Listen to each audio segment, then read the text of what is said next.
जय हिंद साथियों, स्वागत है आपका आपके अपने YouTube चैनल विजन क्लासेस पर। साथियों, आज की क्लास बहुत ही इंटरेस्टिंग होने वाली है क्योंकि आज की क्लास में अपन करने वाले हैं हाफ ईयरली के पेपर का सॉल्यूशन। जी हाँ साथियों, आज अपन क्लास टेंथ के मैथ्स के पेपर का यानी जो भीलवाड़ा जिले का है यानी भीलवाड़ा डिस्ट्रिक्ट का है उसके पेपर का आज अपन सॉल्यूशन करने वाले हैं और आज होने वाला है उस पेपर की खोपड़ी में छेद। साथियों, आप और मैं मिलकर के उस पेपर की खोपड़ी में छेद करेंगे। साथियों, शुरुआत करते हैं इस शानदार और जानदार सेशन की। और ये आपका सेशन बहुत ही शानदार होने वाला है क्योंकि इस सेशन के अंदर, इस क्लास के अंदर आप इतना कुछ सीख जाओगे कि आप सोच भी नहीं सकते हो। तो साथियों, शुरुआत करते हैं। इस प्रकार का एक पेपर आया है हाफ ईयरली का 2023-24 अर्धवार्षिक परीक्षा का पेपर है। तो यहाँ पर बात करते हैं साथियों, यहाँ पर आपके पास एमसीक्यू क्वेश्चन कितना है साथियों बात करें तो यहाँ पर आपको कुल 10 एमसीक्यू क्वेश्चन दिए गए हैं जो एक एक नंबर के हैं। तो साथियों, शुरुआत करते हैं अपने सेशन की। यहाँ पर फर्स्ट क्वेश्चन की बात करते हैं। फर्स्ट क्वेश्चन आपको स्क्रीन के ऊपर अच्छे से दिख गया होगा। यहाँ बोला गया साथियों, फर्स्ट क्वेश्चन के अंदर हमें दो संख्याएं दे रखी है 26 और 91, 26 और 91, और हमें उसका क्या ज्ञात करना साथियों, में से ज्ञात करना है। मैं सॉल्यूशन कराता हूं, उसको ध्यान से देखना। क्वेश्चन 1 की बात कर रहे हैं, हमें दो संख्या दे रखी है साथियों, एक दे रखी 26 और दूसरी दे रखी साथियों 91। क्या दे रखी? 91। इसका हमें में से पे यानी महत्तम समापवर्ती ज्ञात करना है, एचसीएफ ज्ञात करना है। क्या ज्ञात करना है? एचसीएफ। सिंपल सा तरीका बताऊंगा, आप दोनों संख्याओं का एक साथ गुणनखंड कर लो। ध्यान दीजिए, मैं दोनों संख्याओं का एक साथ गुणनखंड कर लेता हूं और आप ऐसी संख्या का भाग दीजिए इसमें जहां इसमें दोनों के अंदर उस संख्या का भाग जाता हो। ध्यान से सुनना, मैं में से निकालने का डायरेक्ट तरीका बता रहा हूं आपको कि आपको इन दोनों संख्या में ऐसी संख्या का भाग देना जिसका दोनों में भाग जा रहा हो। तो यहां पर आप देखोगे कि अब 13 एक ऐसी संख्या है। अब आपको सोचनी नहीं है, जो ऑप्शन दे रखा नीचे देखो ऑप्शन, उस ऑप्शन में से सोच लो आप कि ऐसी कौन सी संख्या जिसका भाग उसमें जा रहा है। तो 13 ऐसी संख्या जिसका भाग दोनों में जा रहा है, क्योंकि 13 का भाग 26 में कितनी बार जाएगा, तो 13 दूनी 26 और 91 में कितनी बार जाएगा, 13 साते 91 में जाएगा, कितनी बार जाएगा? 7 बार। ठीक है, अब वापस आप आगे चलो, आगे चलोगे तो आप पाओगे कि 2 और 7 में भाग दो ऐसी संख्या का कि जिसका भाग दोनों में जा रहा हो, लेकिन अब आप पाओगे कि ऐसी संख्या आपके पास नहीं है। तो आप केवल एक का भाग दे सकते हो, यानी वापस आपके पास 2 और 7 ही आएगा। इसका मतलब आपके पास एचसीएफ कितना हो गया साथियों, 13 इंटू 1 करोगे तो कितना आ जाएगा? 13। यानी इनका में से कितना आ जाएगा? 13। यानी सिंपल तरीका ये कह रहा साथियों कि आपको दी गई संख्याओं का में से निकालना है, यानी गुणनखंड करना है। एक तरीके से आप ऐसी संख्या का भाग देते जाइए जिसका भाग आपके दोनों संख्याओं में जा रहा है। जब तक जा रहा तब तक देते जाओ। अगर ऐसी स्थिति आ जाती है कि इस संख्या में भाग जा रहा लेकिन उसमें नहीं जा रहा हो, जैसे आपके पास दो स्थिति है कि जैसे 2 का भाग इसमें जा रहा पर इसमें नहीं जा रहा, तब आप रुक जाइए और आप ये देखिए कि आपके पास क्या क्या संख्या मिली, उनका गुणा ही आपका क्या होगा? में से होगा। तो फाइनली हमारा ऑप्शन कौन सा करेक्ट हो चुका है साथियों? ऑप्शन नंबर ए हमारा सही है, यानी हमारे यहाँ पर आंसर आ जाएगा इसका 13। कितना आंसर आ जाएगा? 13। ठीक है साथियों, तो इसको आप अच्छे से नोट करते चलना साथ के साथ। मैं यहाँ पर इसको क्लियर करता हूँ, फिर अपन बात करते हैं साथियों क्वेश्चन नंबर 2 की। तो साथियों, क्वेश्चन नंबर 1 को अपन यहाँ पर क्लियर कर चुके हैं। अब बात करते हैं क्वेश्चन नंबर 2 की। क्वेश्चन नंबर 2 क्या है साथियों? आपको बोला गया इसके अंदर, ध्यान से देखिए, स्क्रीन पर दिख गया होगा, एक द्विघात बहुपद के अधिक से अधिक शून्यकों की संख्या कितनी होती है? आप एक पॉइंट को नोट करिएगा साथियों, जितने घात का बहुपद होता है, पॉइंट को नोट करना, जितने घात का बहुपद होता है उसके शून्यकों की संख्या भी उतनी ही होती है। तो क्वेश्चन नंबर 2 के अंदर आपको कितने घात का बहुपद बोला गया है? द्विघात बहुपद बोला गया है। और द्विघात बहुपद के अंदर आपके अधिकतम घात कितनी होती है? 2 होती है। तो उसमें शून्यकों की संख्या भी कितनी होगी साथियों? 2 होगी। तो यानी यहां पर आपको पता चल गया है कि इसका आंसर कितना होने वाला है। तो यहां पर साथियों आपका आंसर होने वाला है 2, यानी आपका ऑप्शन कौन सा सही होगा? बे सही होगा। यानी क्वेश्चन नंबर 2 की अपन बात कर रहे हैं, क्वेश्चन नंबर 2 में अपना राइट ऑप्शन क्या आ रहा है साथियों? बे आ रहा है। क्या आ रहा है? बे। क्योंकि हमें द्विघात बहुपद दे रखा है और द्विघात बहुपद में शून्यकों की संख्या अधिकतम क्या हो सकती है? 2। यानी हम जानते हैं द्विघात बहुपद का मानक रूप होता है ax² plus bx plus c होता है। यानी यहाँ पर चर की अधिकतम घात कितनी है? 2 है। तो आपके शून्यकों की संख्या भी 2 होगी। यानी आपको एक एग्जांपल देता हूं, जैसे अभी तो अपने प्रश्न ऐसा आया, ऐसे भी प्रश्न आ सकता है। जैसे अपने को बोलेगा कि 3x यहाँ पर दे दिया 7 + 5x² - 20 बराबर 0 और हमें बोला है कि यहाँ पर शून्यकों की संख्या कितनी होगी बताइए। तो आप देखो चर की अधिकतम घात कितनी है 7, तो इसके शून्यकों की संख्या भी कितनी होगी 7 होगी। अब देखो शून्यकों की संख्या पूछेगा तो भी वही जवाब है। अगर आपको पूछता है कि इस बहुपद में बहुपद की घात कितनी है तो भी आपका आंसर आता है कितना 7। अगर आपको पूछता है कि इस बहुपद के हल कितने होंगे तो भी आंसर आएगा 7। अगर पूछता है इसमें मूल कितने होंगे तो भी आंसर आएगा 7। सबका जवाब एक ही है, सिर्फ यही देखना है कि चर की अधिकतम घात कितनी है। अब जैसे मैं प्रश्न पूछूं आपको कि एक त्रिघात बहुपद में शून्यकों की संख्या कितनी होगी तो आपका जवाब आएगा सर 3 होगी, क्योंकि त्रिघात बहुपद का मतलब होता है चर की अधिकतम घात कितनी है 3 है। तो साथियों इस क्वेश्चन को तो अपन ने क्लियर किया, लेकिन इसके साथ साथ जो और क्वेश्चन बनते हैं उसको भी अपन ने क्लियर कर दिया है। तो बढ़ते हैं क्वेश्चन नंबर 3 की तरफ, तब तक आप इसका ऑप्शन करेक्ट कौन सा ये नोट कर लेना। क्वेश्चन नंबर 3 के अंदर क्या बोला गया साथियों क्वेश्चन नंबर 3 के अंदर अपन देखते हैं, क्वेश्चन नंबर 3 के अंदर क्या बोला जा रहा है। हमें बोला गया है कि यहाँ पर एक समीकरण दे रखी है, मैं क्वेश्चन नंबर 3 की बात कर रहा हूँ, 3 आपको स्क्रीन के ऊपर दिख गया होगा। एक समीकरण दे रखी है साथियों x plus 2y, x plus 2y बराबर 15, बराबर कितना दे रखा है 15 दे रखा है, और x बराबर -1 दे रखा है, तो y का मान ज्ञात कीजिए, हमें ऐसा बोला गया है। तो देखिए साथियों हमें x बराबर कितना दे रखा है, x बराबर -1, तो जो आपको दिया गया मान है उसको समीकरण में रखो तो y का मान आपको ऑटोमेटिक मिल जाएगा। तो x का मान यहाँ लिखो जैसे x का मान आप यहां लिखोगे तो -1 होगा, +2 और y की जगह y ऐसा का ऐसा, बराबर कितना हो गया 15। माइनस का 1 उधर जाएगा तो प्लस का 1 होगा, तो ये आ जाएगा 2y बराबर 15 + 1, यानी 2y बराबर कितना आ गया 16। हमें y का मान चाहिए तो 2y के साथ गुणा में है, उधर जाएगा तो भाग में, तो y बराबर आ जाएगा 16/2, यानी सिंपली कितना आ जाएगा 8 आ जाएगा। और 8 आपके कौन से ऑप्शन के अंदर आ रहा है साथियों, तो ये आ जाएगा आपके ऑप्शन नंबर से, यानी हमारा आंसर क्या आ जाएगा, राइट आंसर वो आ जाएगा ऑप्शन नंबर से। ये अपना क्या हो जाएगा, राइट आंसर हो जाएगा।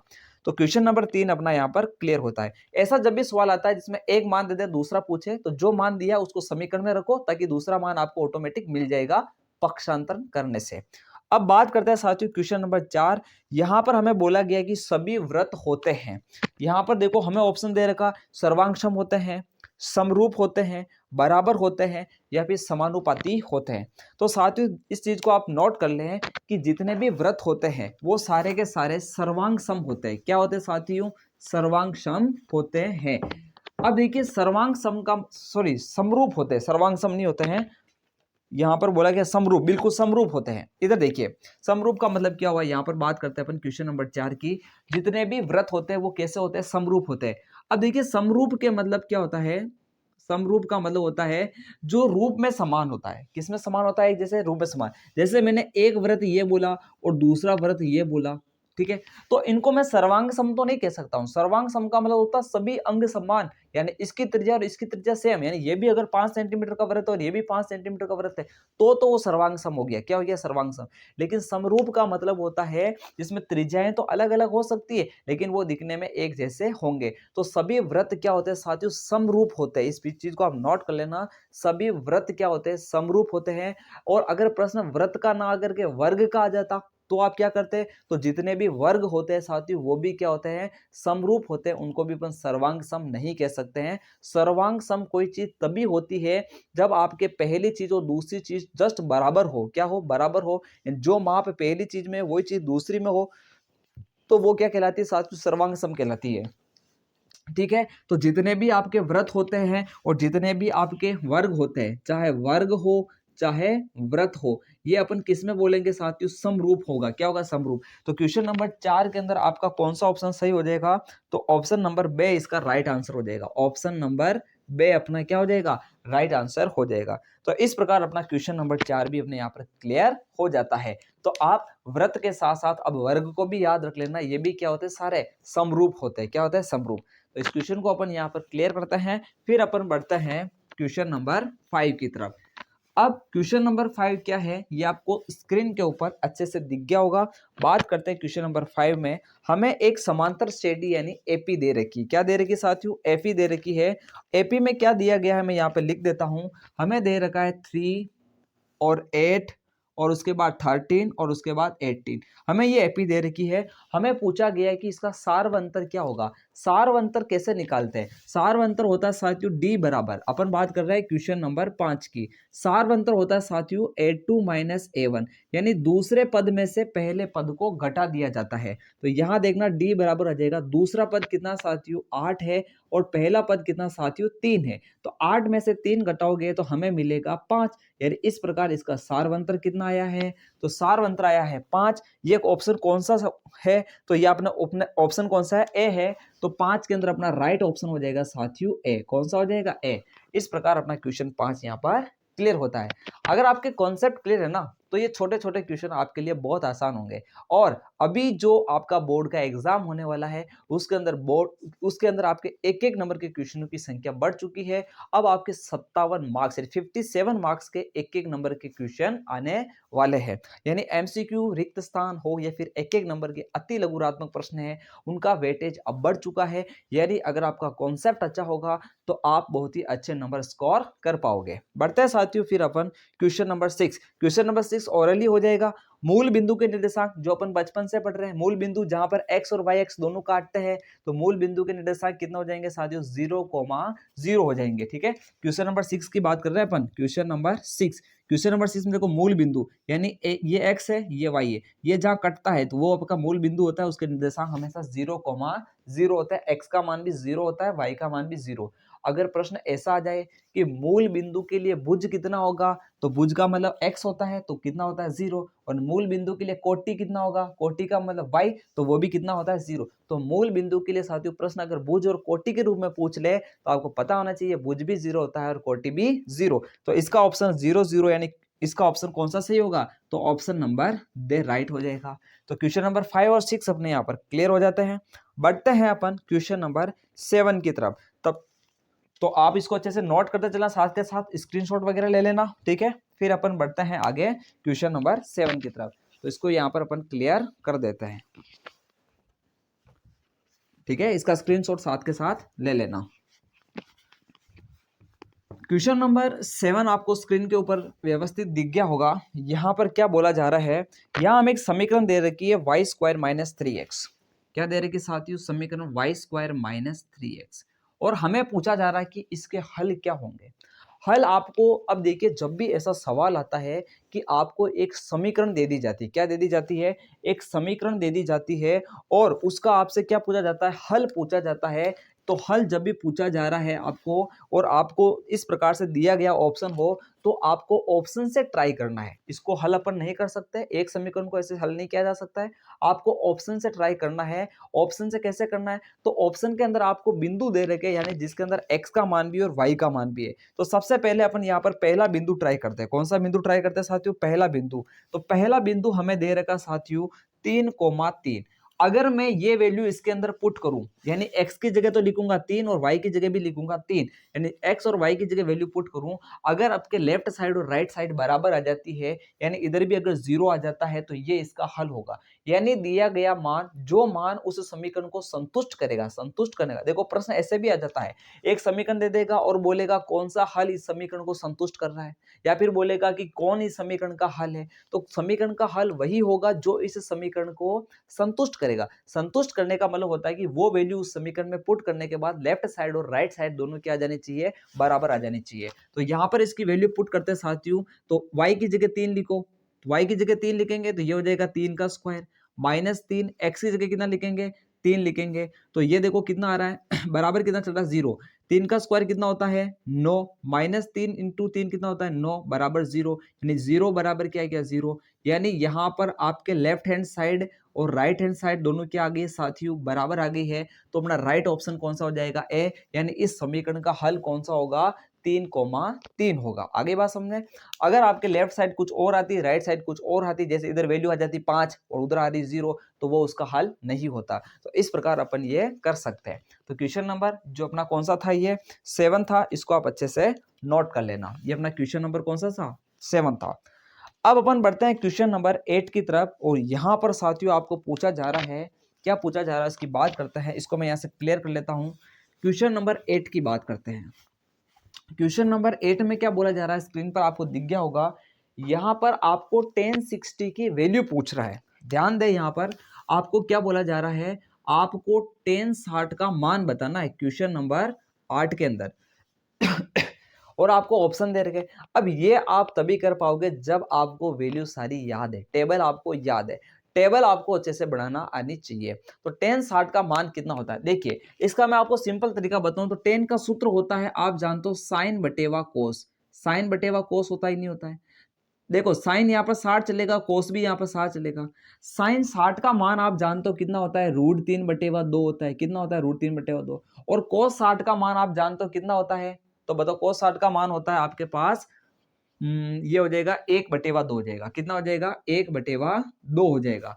अब देखो इसको सोल्व कर लो आप, तो इसको सोल्व करोगे तो क्या होगा, √3/2। ऐसा कैसा, ये वाली संख्या भाग किसमें जाएगा, गुणा में, तो ये संख्या पलट जाएगी, 2/1 हो जाएगी, 2 से 2 कट जाएगा, तो ये मान आपके पास आ जाएगा √3। इसका मतलब साइन 60 का मान √3 होगा। और √3 आपका ऑप्शन कौन सा है साथियों, दे ऑप्शन राइट है। कौन सा ऑप्शन राइट है, दे ऑप्शन राइट हो जाएगा। ये आपका दे ऑप्शन राइट हो जाएगा। इसका मान कितना आ जाएगा, √3 आ जाएगा। तो इस प्रकार अपन जो अपने को ज्ञात है उनका सहारा लेकर के भी अपन काम कर सकते हैं। और अगर आपको टेबल बनाना अच्छे से आता है तो मैं तो यही कहता हूं आप टेबल को ढंग से बनाना सीख लो। अगर टेबल आपने ढंग से बनाना सीख लिया है तो आप सबसे पहले जाकर के यही कीजिए कि आप आपके रोल नंबर एंट्री वगैरह करने के बाद टेबल की मैं कोशिश ऐसे करो बनाने की आप उसको 2 मिनट के अंदर अंदर बना दो, ताकि समय की बचत होगी। और अगर आप टेबल पीछे बना दोगे तो आपको इस टेबल से संबंधित, देखो प्रश्नावली 8 में भी टेबल से संबंधित प्रश्न आते हैं, प्रश्नावली 9 में भी आते हैं, तो वैल्यू आपके देखना आसान हो जाएगा और फटाफट आप लिख दोगे। देखिए सारी वैल्यू अपने को याद नहीं रह सकती है, अगर उल्टी वैल्यू कुछ भी लिख दी थोड़ी सी भी तो अपना काम सारा क्या हो जाएगा, खराब हो जाएगा और क्वेश्चन पूरा गलत हो जाएगा। तो टेबल बनाने की प्रैक्टिस आप अच्छे से कर लेना। अब बात करते हैं, अपन आगे बढ़ते हैं, ठीक है। और अपन बात करते हैं अब क्वेश्चन नंबर 9 की। इसको यहाँ क्लियर करते हैं।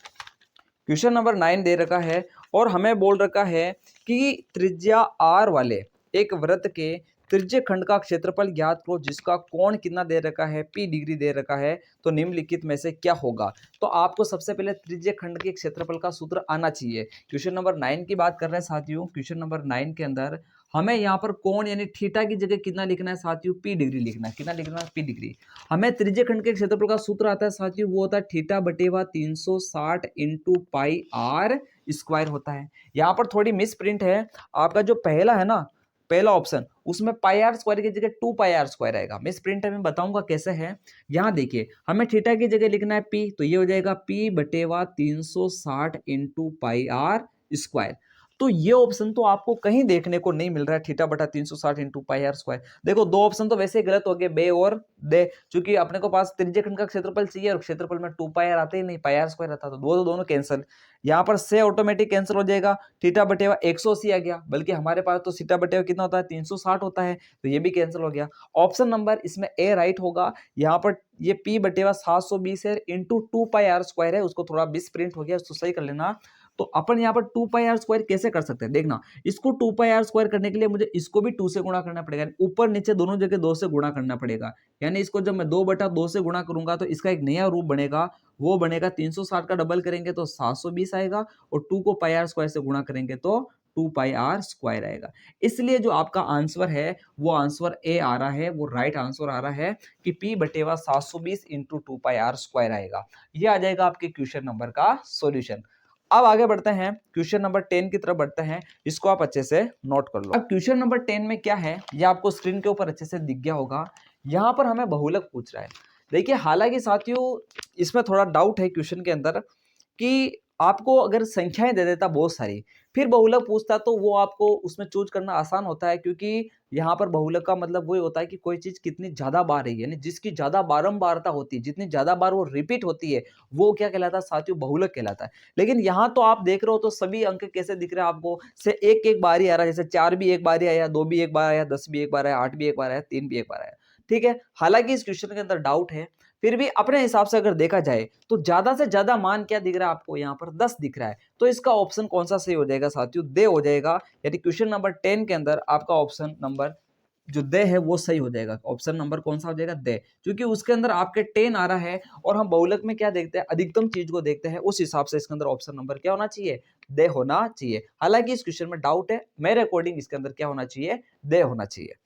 ठीक है साथियों, बढ़ते हैं अपन आगे रिक्त स्थान वाले, सॉरी रिक्त स्थान वाला क्वेश्चन आ गया क्या, नहीं आया। अब आया क्वेश्चन नंबर 2 की तरफ बढ़ते हैं। अभी रिक्त स्थान वाले क्वेश्चन नहीं आए, आपके बोर्ड एग्जाम के अंदर आएंगे रिक्त स्थान वाले क्वेश्चन भी, ठीक है। अब क्वेश्चन नंबर 11 की तरफ बढ़ते हैं, ठीक है। इसको मैं यहाँ से क्लियर कर देता हूँ। क्वेश्चन नंबर अपन कौन सा करते हैं साथियों, 11। क्वेश्चन नंबर 11 आपको स्क्रीन के ऊपर दिख गया होगा। हमें यहाँ पर एक समांतर श्रेणी दे रखी है, क्या दे रखी है, समांतर श्रेणी। हमें उसका प्रथम पद भी ज्ञात करना है, हमें उसका सार्वंत्र भी ज्ञात करना है। बहुत आसान है। सबसे पहले आप एपी को लिखो, ये देखो एपी लिखे, समांतर श्रेणी क्या है, तो वो है साथियों 3, 1, -1 और -3। हमें देखो पूछा गया प्रथम पद ज्ञात करो, तो बताइए इसका प्रथम पद कितना होगा। प्रथम पद a1 बराबर हो जाएगा 3। जो पहला पद होता है वो प्रथम पद होता है। तो देखो कितना आसान है। फिर हमें पूछा कि सार्वंतर कितना होगा, तो देखिए अपन सार्वंतर ज्ञात कर लेते हैं। सार्व अंतर, और वो होता है d, और वो होता है साथियों a2 -a1। तो a2 कितना है 1 और a1 कितना है 3। तो 1 में से 3 घटाएंगे तो -2 आ जाएगा। तो 2 लाइनें लिखने से आपको 2 नंबर मिल गए। यानी मैथ्स बहुत मतलब इंटरेस्टिंग सब्जेक्ट होता है, क्योंकि इसके अंदर लिखना बहुत कम पढ़ना पड़ता है। यानी इतनी सी लाइन के अंदर 2 नंबर मिल गए। अगर ये सवाल आपका किस में आ जाता, सामाजिक विज्ञान में आ जाता, तो आपको कितना लिखना पड़ता, ठीक है। और तो इसमें तो बहुत ही आसान है, यानी फटाफट अपन ने 2 लाइनें लिखी। लेकिन इसके लिए थोड़ा दिमाग क्या होना चाहिए, शार्प होना चाहिए, तेज होना चाहिए, ठीक है। यानी चीजों को हमें बारीकी से जानना पड़ता है, तभी अपन उसके पीछे के लॉजिक को समझ पाते हैं और आंसर को दे पाते हैं।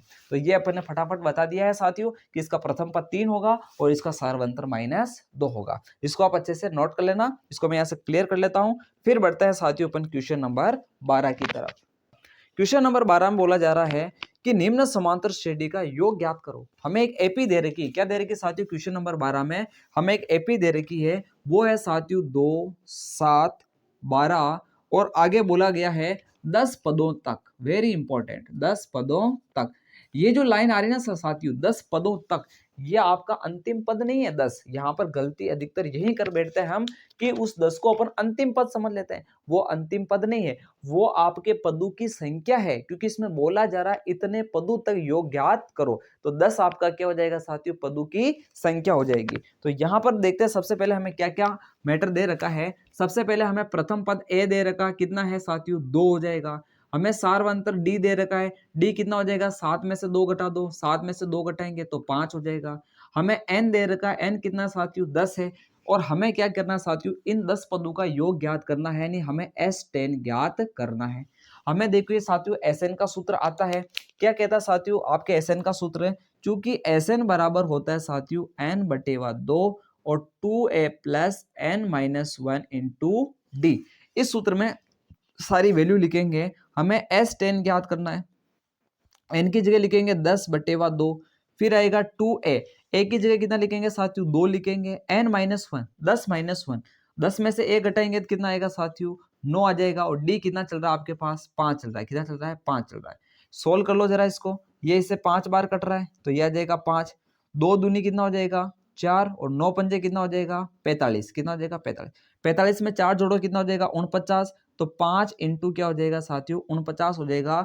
इसको थोड़ा सोल्व कर लो तो ये आ जाएगा आपके पास 5 को 9 से गुणा करो, 9 पंजे 45 का 5, 45 का 5 हासिल के 4 और 5 चौक 20, 20 और 4 कितना हो जाएगा 24 हो जाएगा, कितना हो जाएगा 24।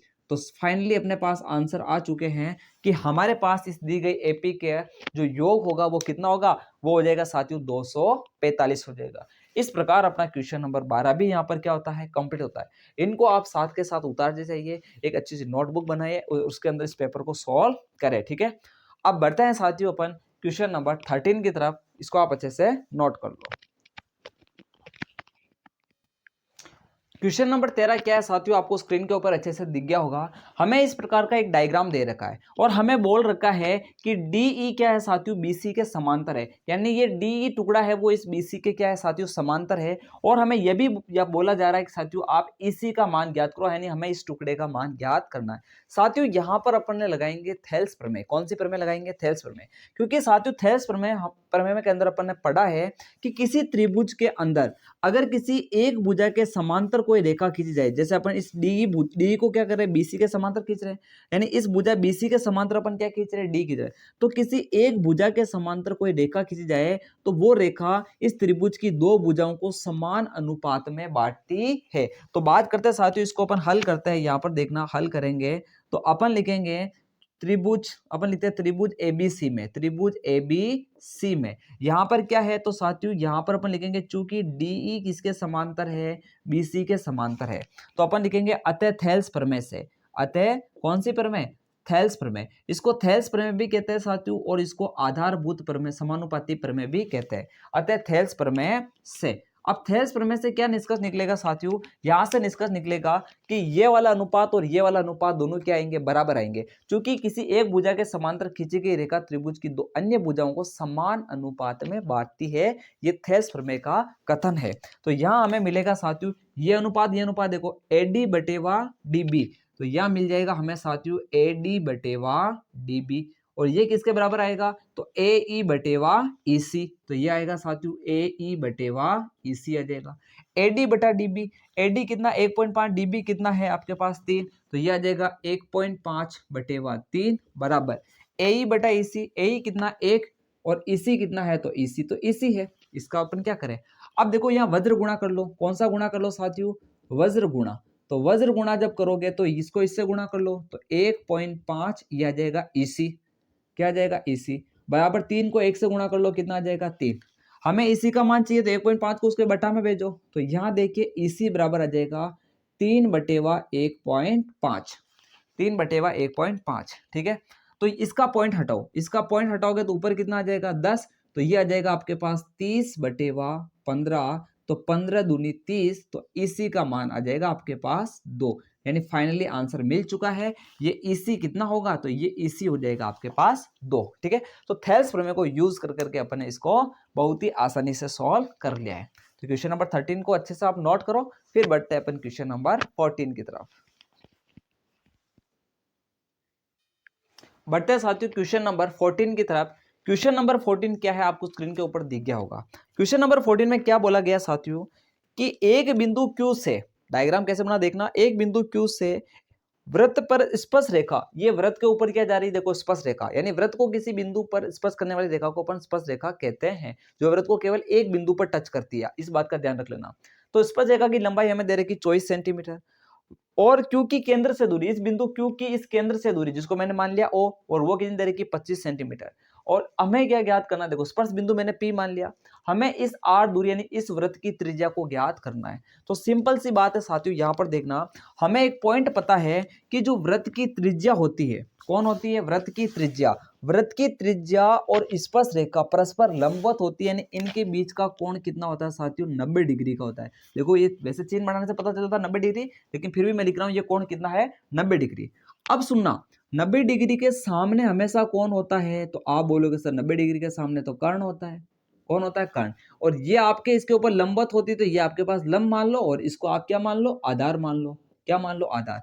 तो अब मुझे बताइए, किसी समकोण त्रिभुज के अंदर जब दो भुजाएं आपको पता होती है और तीसरी भुजा आपको निकालनी हो, तो कौन सी प्रमेय लगाते हो, पाइथागोरस प्रमेय लगाते हो। तो यहाँ पर देखना, त्रिभुज POQ में, त्रिभुज POQ में, ठीक है, पाइथागोरस प्रमेय से कौन सी प्रमेय लगाएंगे, पाइथागोरस प्रमेय, पाइथागोरस प्रमेय से। पाइथागोरस प्रमेय कहती है साथियों, कर्ण स्क्वायर बराबर आधार स्क्वायर प्लस लंब स्क्वायर। तो यहां लिखेंगे साथियों अपन, देखना, कर्ण स्क्वायर बराबर आधार स्क्वायर प्लस लंब स्क्वायर। कर्ण कितना आपके पास, अब देखिए कर्ण हो जाएगा आपके पास 25, तो यह आ जाएगा 25 का स्क्वायर। फिर आधार कितना आपके पास, देखो 24, तो यह आ जाएगा आपके पास 24 का स्क्वायर। यह देखो प्लस लग गया, ये बराबर है, क्या है, बराबर, प्लस लंब स्क्वायर कितना है, लंब आपके पास त्रिज्या है, त्रिज्या का स्क्वायर मतलब R स्क्वायर हो जाएगा। 25 का स्क्वायर साथियों होता है 625, और 24 का स्क्वायर होता है साथियों 576, प्लस क्या आ जाएगा, R स्क्वायर। हमें R का मान चाहिए तो 576 को इधर भेजो, यानी कुल मिलाकर के आएगा R स्क्वायर बराबर 625 माइनस 576, क्या आ जाएगा, 576। तो यहां से देखना R स्क्वायर बराबर आएगा, इसको अपन घटाएंगे तो 49 आएगा। हमें R स्क्वायर का मान नहीं चाहिए, हमें R चाहिए, तो R बराबर आ जाएगा, इसका स्क्वायर हटेगा तो वो रूट में जाएगा, तो ये आएगा √49। √49 कितना होता है 7, यानी फाइनली हमें साथियों त्रिज्या कितनी मिल चुकी है 7 मिल चुकी है, यानी ये त्रिज्या आपके पास कितनी आएगी 7 आएगी। इस प्रकार अपना एक क्वेश्चन नंबर 14 यहाँ पर क्लियर होता है। 15 की तरफ बढ़ते हैं, तब तक आप इसको अच्छे से नोट कर लो।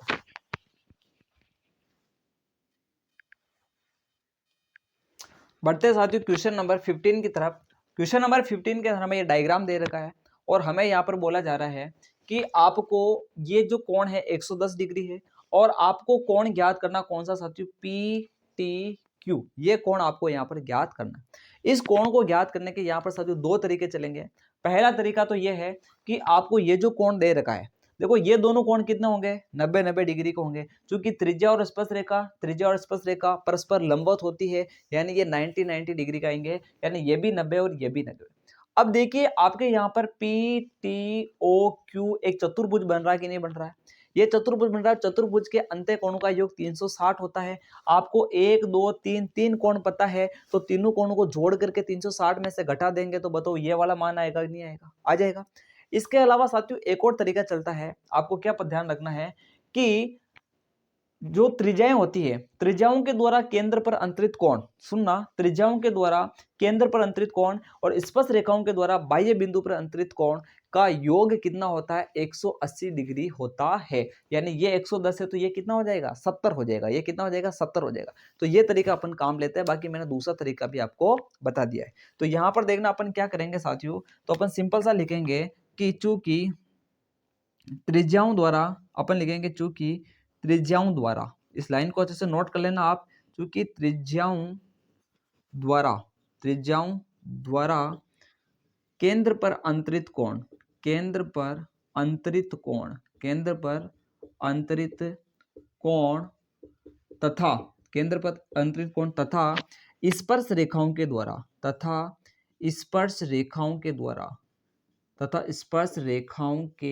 द्वारा बाह्य बिंदु पर अंतरित कोण, बाह्य बिंदु पर अंतरित कोण का योग,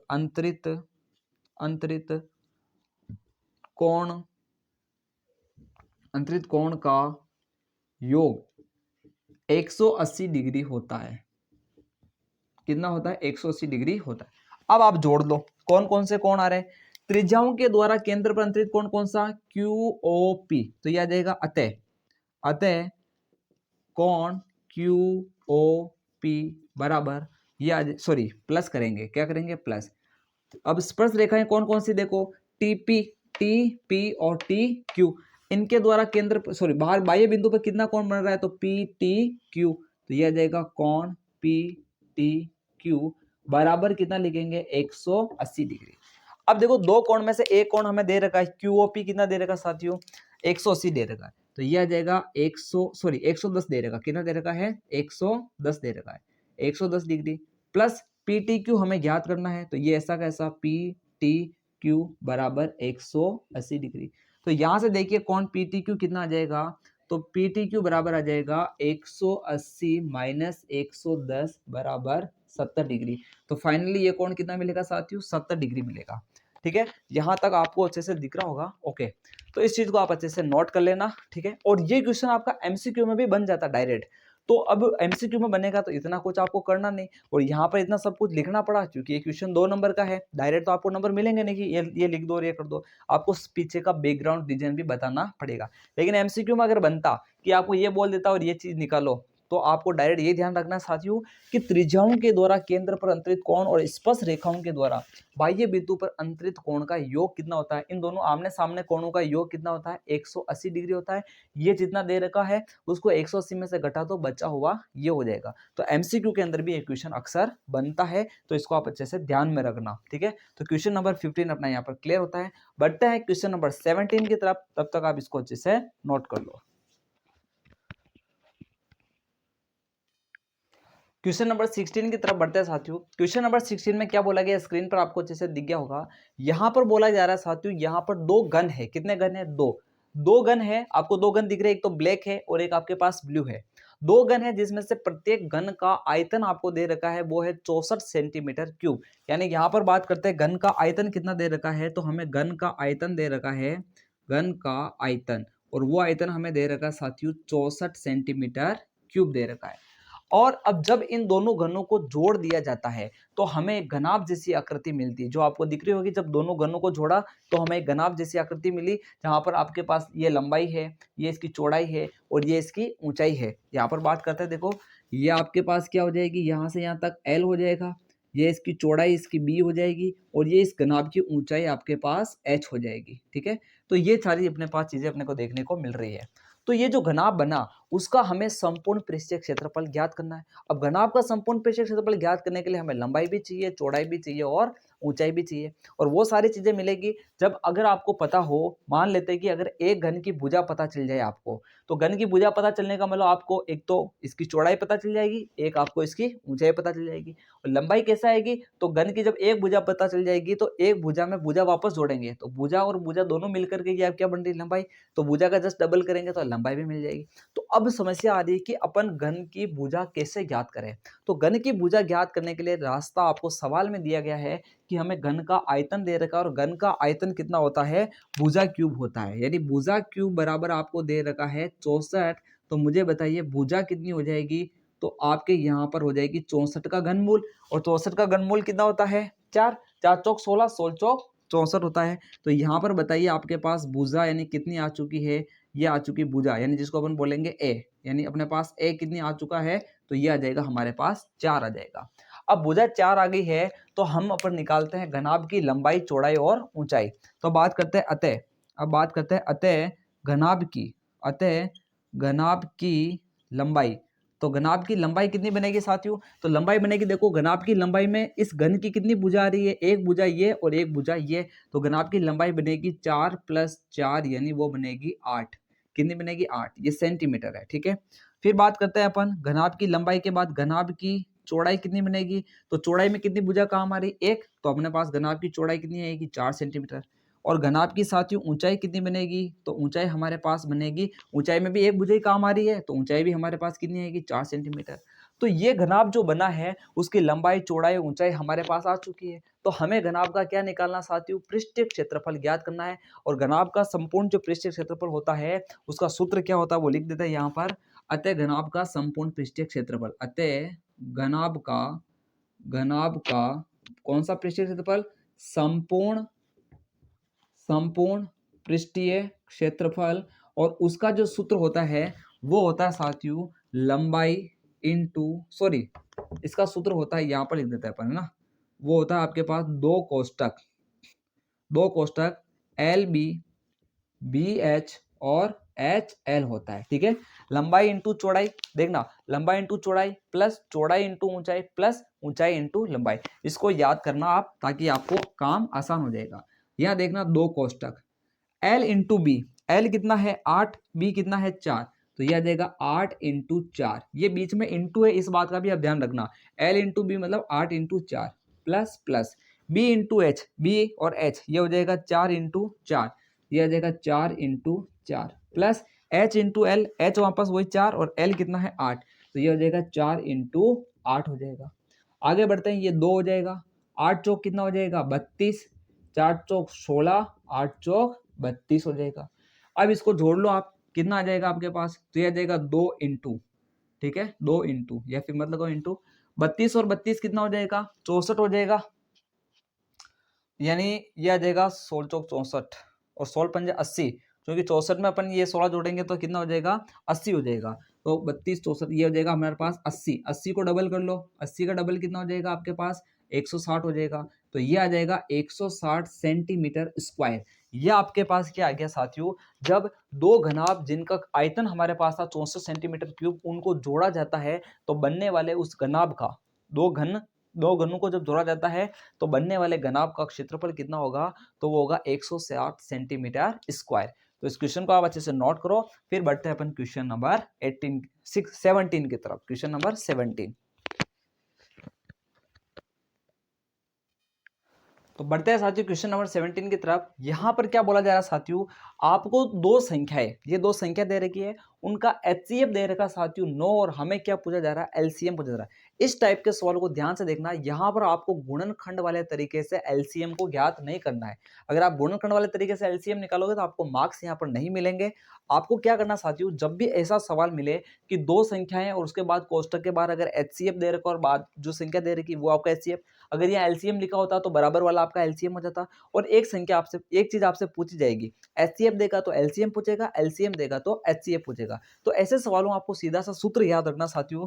वो सूत्र आपके क्या है, यहाँ पर देखना, इसका सोल्यूशन करते हैं कि दो संख्याओं का गुणा जो होता है वो आपके पास क्या होता है साथियों, एचसीएफ और एलसीएम के गुणा के बराबर होता है। दो संख्याएं जो आपको दे रखी है, जैसे 306 इंटू 657, एचसीएफ की जगह अपन लिखेंगे 9 और एलसीएम आपका ऐसा का ऐसा। हमें एलसीएम याद करना है तो इस 9 को इधर बटा में भेज दो, तो यहां से हमें मिलेगा एलसीएम बराबर, वो मिलेगा 306 इंटू 657 और उसके बटाव में 9 आ गया है, ये आ गया 9। इस 9 का भाग आप इसमें दो, 6 और 3 कितना होता है 9, यानी अंकों के योग में 9 का भाग जा रहा है तो संख्या में भी 9 का जाएगा। तो यहाँ पर 9 का भाग दो, 9 तेरी 27, 3 बार गया, कितना बचा 3, 3 उस 6 को बनाएगा 36 और 36 में 9 का भाग कितनी बार 4 बार, 9 चौक 36। तो एलसीएम आ चुका है साथियों आपके पास 34 इंटू 657। जब आप 34 और 657 को गुणा करोगे तो ये आंसर आएगा साथियों आपके पास 22,338 आ जाएगा। तो आपके पास एलसीएम कितना आ गया साथियों, तो इन दो संख्याओं का एचसीएफ आपको दे रखा था और एलसीएम अपन ने निकाल लिया, वो आ गया साथियों आपके पास 22,338। तो इस प्रकार अपने सूत्र का उपयोग कर करके भी अपन एचसीएफ और एलसीएम ज्ञात कर सकते हैं। सूत्र आपको अच्छे से याद होना चाहिए कि दो संख्याओं का जो गुणा होता है वो एचसीएफ और एलसीएम के गुणा के बराबर होता है। आपको एचसीएफ और एलसीएम में से एक चीज देगा और एक चीज आपसे पूछेगा, तो इसको आप अच्छे से नोट करो। फिर बढ़ते हैं अपन क्वेश्चन नंबर 18 की तरफ।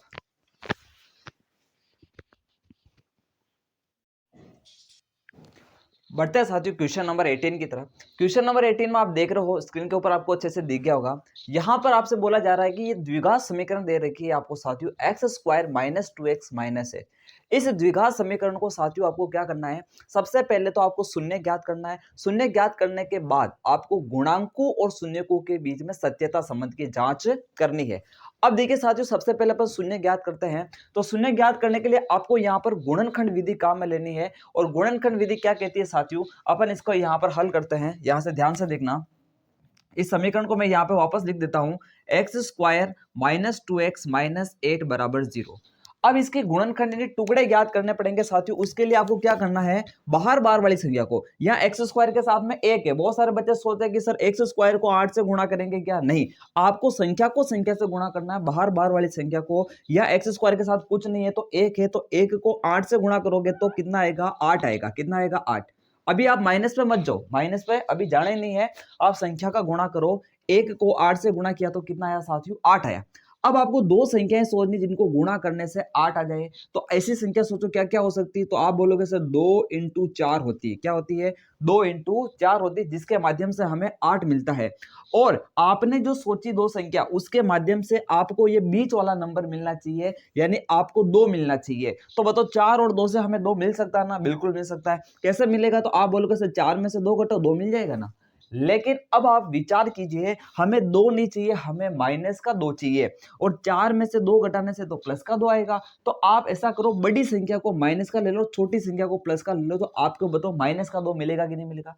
ये माइनस वाला सिस्टम आपको लास्ट में सोचना है कि अब अपन क्या करें। तो वो चीज आप यहाँ देख ले कि जब आपको माइनस में उत्तर चाहिए तो बड़ी संख्या को माइनस का ले लो, छोटी संख्या को आप क्या ले लो, प्लस का ले लो, तो आपको वो चीज मिल जाएगी। तो फाइनली हमें टुकड़ा मिल चुका है -4 और +2। इस टुकड़े को अपन यहाँ अप्लाई करते हैं। देखना साथियों, x² आपका ऐसा का ऐसा, यह आएगा -4x +2x और -8 बराबर क्या आ जाएगा साथियों 0 आ जाएगा। अब यहाँ पर 2 के आपको पेयर बनाने हैं, ये 2 के जोड़े बना लो 2 के जोड़े बना लो। यहां से आप कॉमन लो, क्या कॉमन आ रहा है, तो आप बोलोगे सर x कॉमन आ रहा है। बाकी आपके ऐसा का ऐसा, x -4 ऐसा का ऐसा। देखो x² का भाग x में दिया जाएगा, x आ जाएगा, या x से x कटेगा तो 4 आ जाएगा। यहां से देखो 2 कॉमन आ रहा है तो 2 को कॉमन ले लो, यहाँ से 2 कटेगा, बचेगा क्या x, और ये प्लस माइनस क्या आएगा माइनस, और 2 का भाग 8 में कितनी बार, तो 4 बार, और बराबर कितना आ जाएगा 0 आ जाएगा। यानी आपके ये दोनों ब्रैकेट सेम आने चाहिए साथियों। ये आपके सवाल को चेक करने का तरीका है कि आपने टुकड़े सही निकाले या नहीं, या फिर आप सही चल रहे हो या नहीं। तो आपको यहाँ पर ब्रैकेट अगर अलग अलग आ गया, चाहे x और संख्या अलग आए, चाहे चिन्ह अलग आए, कुछ भी अलग नहीं आना चाहिए, सब सेम आना चाहिए, इसका मतलब आप सही चल रहे हो। अब जब दोनों कोष्टक सेम है तो इन दोनों कोष्टकों को कॉमन ले लो। तो यहां से मैंने x माइनस 4 को कॉमन ले लिया, तो यहां से x माइनस 4 आएगा तो बचेगा क्या आपके पास, x बचेगा। यहां से x माइनस 4 कॉमन आएगा तो बचा क्या आपके पास, तो ये 2 बचा, बराबर कितना आ रहा साथियों 0 आ रहा है। दो कोष्टक गुणा होकर के अगर 0 आता है तो समझ लेना एक कोष्टक की वैल्यू 0 है। लेकिन हमें नहीं पता कौन सा कोष्टक 0 है, तो सबसे पहले अपन पहले कोष्टक को 0 के बराबर लिखेंगे, फिर दूसरे कोष्टक को 0 के बराबर लिखेंगे, और उससे हमें x के कितने मान मिलेंगे, 2 मान मिलेंगे। वही अपने क्या होंगे साथियों, प्यारे प्यारे से शून्यक होंगे। अब यहाँ देखना, बात करते हैं यदि, पहले अपन यदि बात करते हैं x माइनस 4 बराबर 0, तो x बराबर आ जाएगा आपके पास 4। और दूसरा बात करते हैं यदि x प्लस 2 बराबर 0 हो तो x बराबर आ जाएगा -2। तो अपना एक शून्यक 4 होगा, दूसरा शून्यक -2 होगा, यानी अल्फा तो हो जाएगा 4 और बीटा हो जाएगा -2। तो बात करते हैं अतः, अब बात करते हैं अतः अल्फा बराबर आ गया 4 और बीटा बराबर आ जाएगा -2। तो हमारे पास शून्यक मिल चुके हैं साथियों, अल्फा और बीटा हमें मिल चुके हैं। अब हमें क्या करना है, शून्यकों और गुणांकों के बीच सत्यता संबंध की जांच करनी। तो गुणांक भी लिख दो आप। यहां देखो गुणांक कैसे निकालेंगे, द्विघात समीकरण चलती है ax square plus bx plus c। तो बताओ a कितना है, एक्स स्क्वायर के साथ कितना है 1 है, तो यहां पर लिखो a बराबर 1, और b कितना देखो b देखो x के साथ में b, तो x के साथ में -2 चिन्ह के साथ लिखना है, गलती यही करोगे, पॉइंट सारे मैं बताता जाऊंगा, गलती आप कहां करोगे, ठीक है। तो ये आ जाएगा b बराबर आ जाएगा -2, और c कितना देखो -8। आप केवल 8 लिखोगे तो आपका सिस्टम हैंग हो जाएगा, तो यह आ जाएगा -8। तो यहां तक अपन ने देख लिया है कि शून्यक और गुणांक क्या है। अब अपन ज्ञात करते हैं इनमें सत्यता संबंध की जांच। तो देखना, अब हेडिंग लिखते हैं अपन सत्यता संबंध की जांच, सत्यता संबंध की जांच।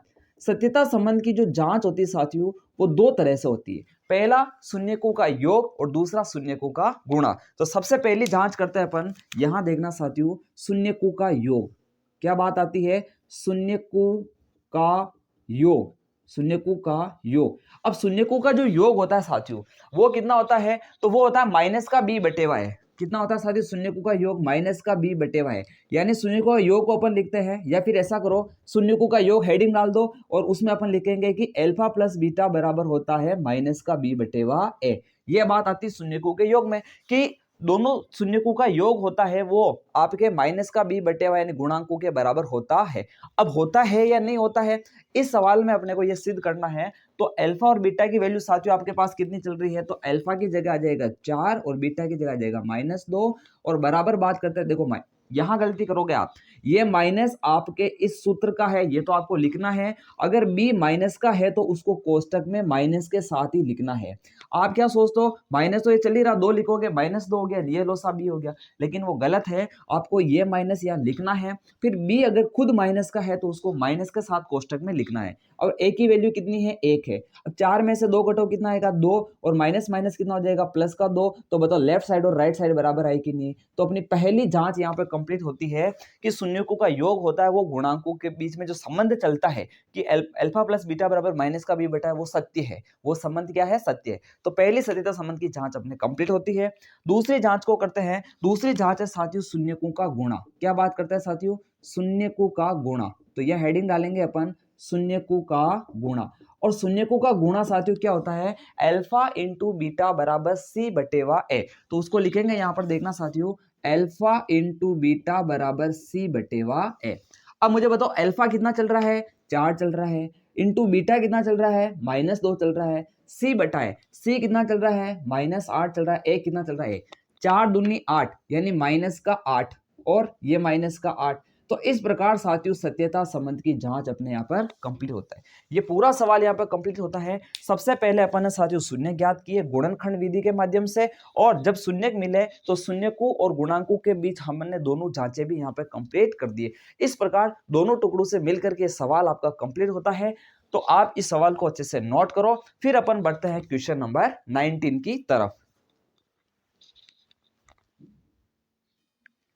तो क्वेश्चन नंबर 19 साथियों स्क्रीन पर आपको अच्छे से दिख गया होगा। यहां पर हमें एक द्विघात समीकरण दे रखी है जैसे पिछले सवाल के अंदर दी थी, और हमें बोला जा रहा है कि गुणनखंड विधि से इसके आपको क्या ज्ञात करने हैं, मूल ज्ञात करने हैं। मूल बोला है या हल बोला है, देख लेते हैं। मूल ज्ञात करने, देखो मूल बोलो हल बोलो शून्यक बोलो, सिस्टम तो गुणनखंड विधि का वैसा ही चलेगा जैसा अपन ने अभी पिछले क्वेश्चन में किया था। तो साथियों अब अपन इसके गुणनखंड ज्ञात करते हैं। हमने सीखा कि बाहर बाहर वाली संख्या को अक्सर गुणा करते हैं, तो 10 को 1 से गुणा करेंगे तो हमें 10 मिलेगा। 10 के ऐसे टुकड़े सोचो जिसको गुणा करने से 10 मिलता हो, दो संख्या ऐसी सोचो जिसको गुणा करने से 10 मिलता हो। तो आप बोलोगे सर 2 × 5 कितना होता है 10।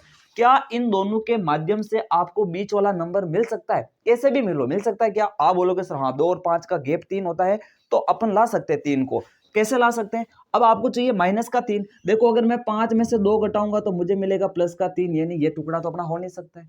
मैंने बोला जब भी आपको माइनस का चाहिए तो आप बड़ी संख्या माइनस की ले लो, यानी माइनस का 5 ले लो, प्लस का ये ले लो, तो ऑटोमेटिक आपको क्या मिल जाएगा माइनस का 3, और आपका टुकड़ा क्या हो जाएगा राइट हो जाएगा। यानी टुकड़ा ज्ञात करने के बाद भी उसका जो सेटलमेंट है वो आपको आना चाहिए कि आपको बीच में माइनस का लेकर के आना है या प्लस का लेकर के आना है। तो ये बात यहाँ पर क्लियर होती है। हमें फाइनल टुकड़ा मिलता है माइनस का 5 और प्लस का 2। इस टुकड़े को अपन यहाँ पे व्यवस्थित कर देते हैं। यहां देखना x² माइनस का 5x, देखो माइनस का 5x प्लस का 2x और माइनस का 10 बराबर हमें क्या मिला है साथियों 0 मिला है। कितना मिला है 0।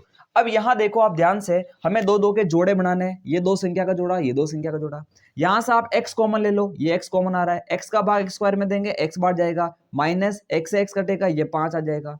यहां से 2 कॉमन ले लो आप, यहां से बचेगा आपके पास x, 2 का भाग 10 में 5 बार, ये आ जाएगा 5 बराबर कितना आ गया 0 आ गया। अब ध्यान से अगर देखो तो ये ब्रैकेट और ये ब्रैकेट सेम आ रहा है। मैंने बोला सेम आएगा, अगर सेम नहीं आएगा तो गलत चल रहा हो। तो इस ब्रैकेट को ही कॉमन ले लो आप। x - 5 को मैं बाहर निकाल दूंगा तो यहां से बाहर आएगा तो बचा कितना x बचेगा, यहां से आपके पास 2 बचेगा, बराबर में कितना आएगा प्यारा सा 0 आएगा। अब दो कोष्ठक गुणा के 0 आ रहा है तो अपन पहले कोष्ठक को भी 0 के बराबर लिखेंगे और दूसरे वाले कोष्ठक को भी 0 के बराबर लिखेंगे। तो बात करते हैं, यदि x - 5 बराबर 0 तो x बराबर आएगा +5, और दूसरा अपन बात करते हैं साथियों x + 2 बराबर 0 है तो हमें x बराबर मिलेगा -2 मिलेगा। तो अब यहां पर हमें मूल क्या मिले हैं, अतः मूल अपन बात करते हैं मूल x बराबर हमें क्या क्या मिला साथियों 5 और -2, 5 और -2 होंगे। इसके मूल क्या होंगे साथियों आपके -5 और -2 होगा। इस प्रकार क्वेश्चन नंबर 19 अपना यहाँ पर क्लियर होता है। मुझे अब पता है आपको गुणनखंड विधि अच्छे से क्लियर हो गई होगी। बढ़ता है क्वेश्चन नंबर 20 की तरफ, तब तक आप इसको अच्छे से नोट कर लो। आपको स्क्रीन के ऊपर दिख गया होगा साथियों, ये आपके प्रश्नावली 9 का क्वेश्चन है, यानी अपन जो त्रिकोणमिति के अनुप्रयोग की बात करते हैं उसका क्वेश्चन है। क्वेश्चन को मैं ढंग से रीड करता हूं, सुनना आप क्या बोला जा रहा है। भूमि के एक बिंदु से जो मीनार के पाद बिंदु से 30 मीटर की दूरी पर है। अब सवाल को ध्यान सुनना, अगर ऐसे सवालों के अंदर आपने डायग्राम बनाना सीख लिया ना साथियों तो आपको किसी प्रकार की दिक्कत नहीं आएगी, क्योंकि उसमें सब में एक जैसा पैटर्न चलता है। तो पैटर्न को आप ढंग से समझ लेना, थोड़ा सीरियस होकर के देखना। यहां देखो अपन बात कर रहे हैं, क्या बोला जा रहा है, भूमि के एक बिंदु से जो मीनार के पाद बिंदु से, देखिए पाद बिंदु का मतलब होता है, जैसे अपन बात करते हैं ये मीनार है, क्या है साथियों इसको समझना थोड़ा, ये मीनार है तो जो इसको भूमि पर टच करने वाला बिंदु होता है ना, जिसको अपन बोलते हैं तल बिंदु, इसका ये तो होता है शिखर, ये होता है तल। जो भूमि को टच करने वाला बिंदु होता है वो उसको अपन बोलते हैं इसका पाद बिंदु। कौन सा बिंदु बोलते हैं पाद। तो यहां बोला जा रहा है कि एक मीनार है, क्या है साथियों मीनार, यानी अब यहां पर भूमि का एक बिंदु है, ध्यान से देखना, भूमि पर यहां पर कोई बिंदु है जो इस मीनार के पाद बिंदु से कितना है साथियों 30 मीटर दूर है। कितना है 30 मीटर। अब यहां से इस मीनार के शिखर के साथ कौन सा कोण बन रहा है साथियों उन्नयन कोण बन रहा है। एक बात बताऊं मैं आपको, दो कोण बनते हैं, दोनों कोण को समझ लो, एक होता है उन्नयन कोण, दूसरा होता है अवनमन कोण। देखिए जैसे मैं बात बताता हूं आपको, उन्नयन अवनमन को दोनों को भी मैं सिखा देता हूं। यहां देखिए जैसे ये कोई व्यक्ति खड़ा है, ये कोई खड़ा है, ये कोई व्यक्ति है, वो इस प्रकार से खड़ा है और ये सामने की तरफ देख रहा है। देखिए ये व्यक्ति थोड़ा ऐसा ही है, थोड़ा प्यारा सा व्यक्ति है, यहाँ से वो सामने की तरफ देख रहा है, तो ये इसकी दृष्टि रेखा है। कौन सी रेखा साथियों? दृष्टि रेखा है। इसको अपन बोलते हैं, ये है साथियों आपके पास दृष्टि रेखा। कौन सी रेखा साथियों? दृष्टि रेखा। अब थोड़ा ध्यान देना, अब व्यक्ति यदि ऊपर की तरफ देखता है, अब मुझे बताओ कोई व्यक्ति उन्नति कर रहा है, क्या कर रहा है? उन्नति, तो वो हमेशा ऊपर की तरफ बढ़ेगा कि नहीं बढ़ेगा? उन्नति कर रहा है तो ऊपर की तरफ बढ़ेगा, यानी ऊपर की तरफ उन्नति से कौन सा कोण बनेगा साथियों? उन्नयन कोण बनेगा। यानी जब भी कोई कोण ऊपर की तरफ बन रहा है और ऊपर की तरफ क्या होती है? उन्नति। उन्नति का मतलब कौन सा कोण बनेगा साथियों? उन्नयन कोण बनेगा। कौन सा कोण बनेगा? उन्नयन कोण बनेगा। ठीक है, यानी अपन ध्यान रखेंगे ऊपर की, यानी दृष्टि रेखा मेरे जैसे ये है, मैं आप कैमरे की तरफ देख रहा हूं, लेकिन जैसे मैं ऊपर की तरफ देखता हूं तो ऊपर की तरफ देखा मतलब ऊपर कौन क्या होती है साथियों? उन्नति होती है। कोई व्यक्ति उन्नति करता है तो वो क्या करता है? ऊपर की तरफ बढ़ता है, तो उन्नयन कोण बना। लेकिन साथियों जैसे मैं खड़ा हूं और सामने मेरे गुरुजी आ गए, क्या आ गए साथियों? गुरुजी आ गए, तो मुझे क्या करना पड़ेगा? मेरी गर्दन को नीचे झुकाना पड़ेगा, यानी मैं उनको नमन करना चाह रहा हूं। क्या करना चाह रहा हूं? नमन, तो मुझे नीचे की तरफ झुकना पड़ेगा। कोई गुरुजी से ऐसा नमन करता क्या? नमस्कार गुरुजी, ऐसे कोई नहीं करता है। यानी गुरुजी अगर आपके सामने आए तो गुरुजी हो, बड़ा व्यक्ति हो, कोई भी हो, अगर आप उसको नमन करना चाह रहे हो, नमस्कार करना चाह रहे हो, तो आपकी गर्दन थोड़ी सी क्या होगी? बेंड हो जाएगी, झुक जाएगी, आप नीचे की तरफ देखोगे। तो साथियों आप जब नीचे की तरफ देखते हो तो आप नमन करते हो। नमन का मतलब होता है अवनमन। क्या होता है साथियों? अवनमन होता है। इस कॉन्सेप्ट को आप दिमाग में घुसा लेना कि जब भी अपन दृष्टि रेखा से नीचे की तरफ देखते हो, नीचे कब देखते हैं? जब नमन करना हो, किसी को नमस्कार करना हो, और नमन से अवनमन कौन बनता है? और दृष्टि रेखा से ऊपर की तरफ, यानी ऊपर कब बढ़ता है? जब उन्नति होती है, और उन्नति से उन्नयन कौन बनेगा? इस प्रकार अपन ने ये सीखा है।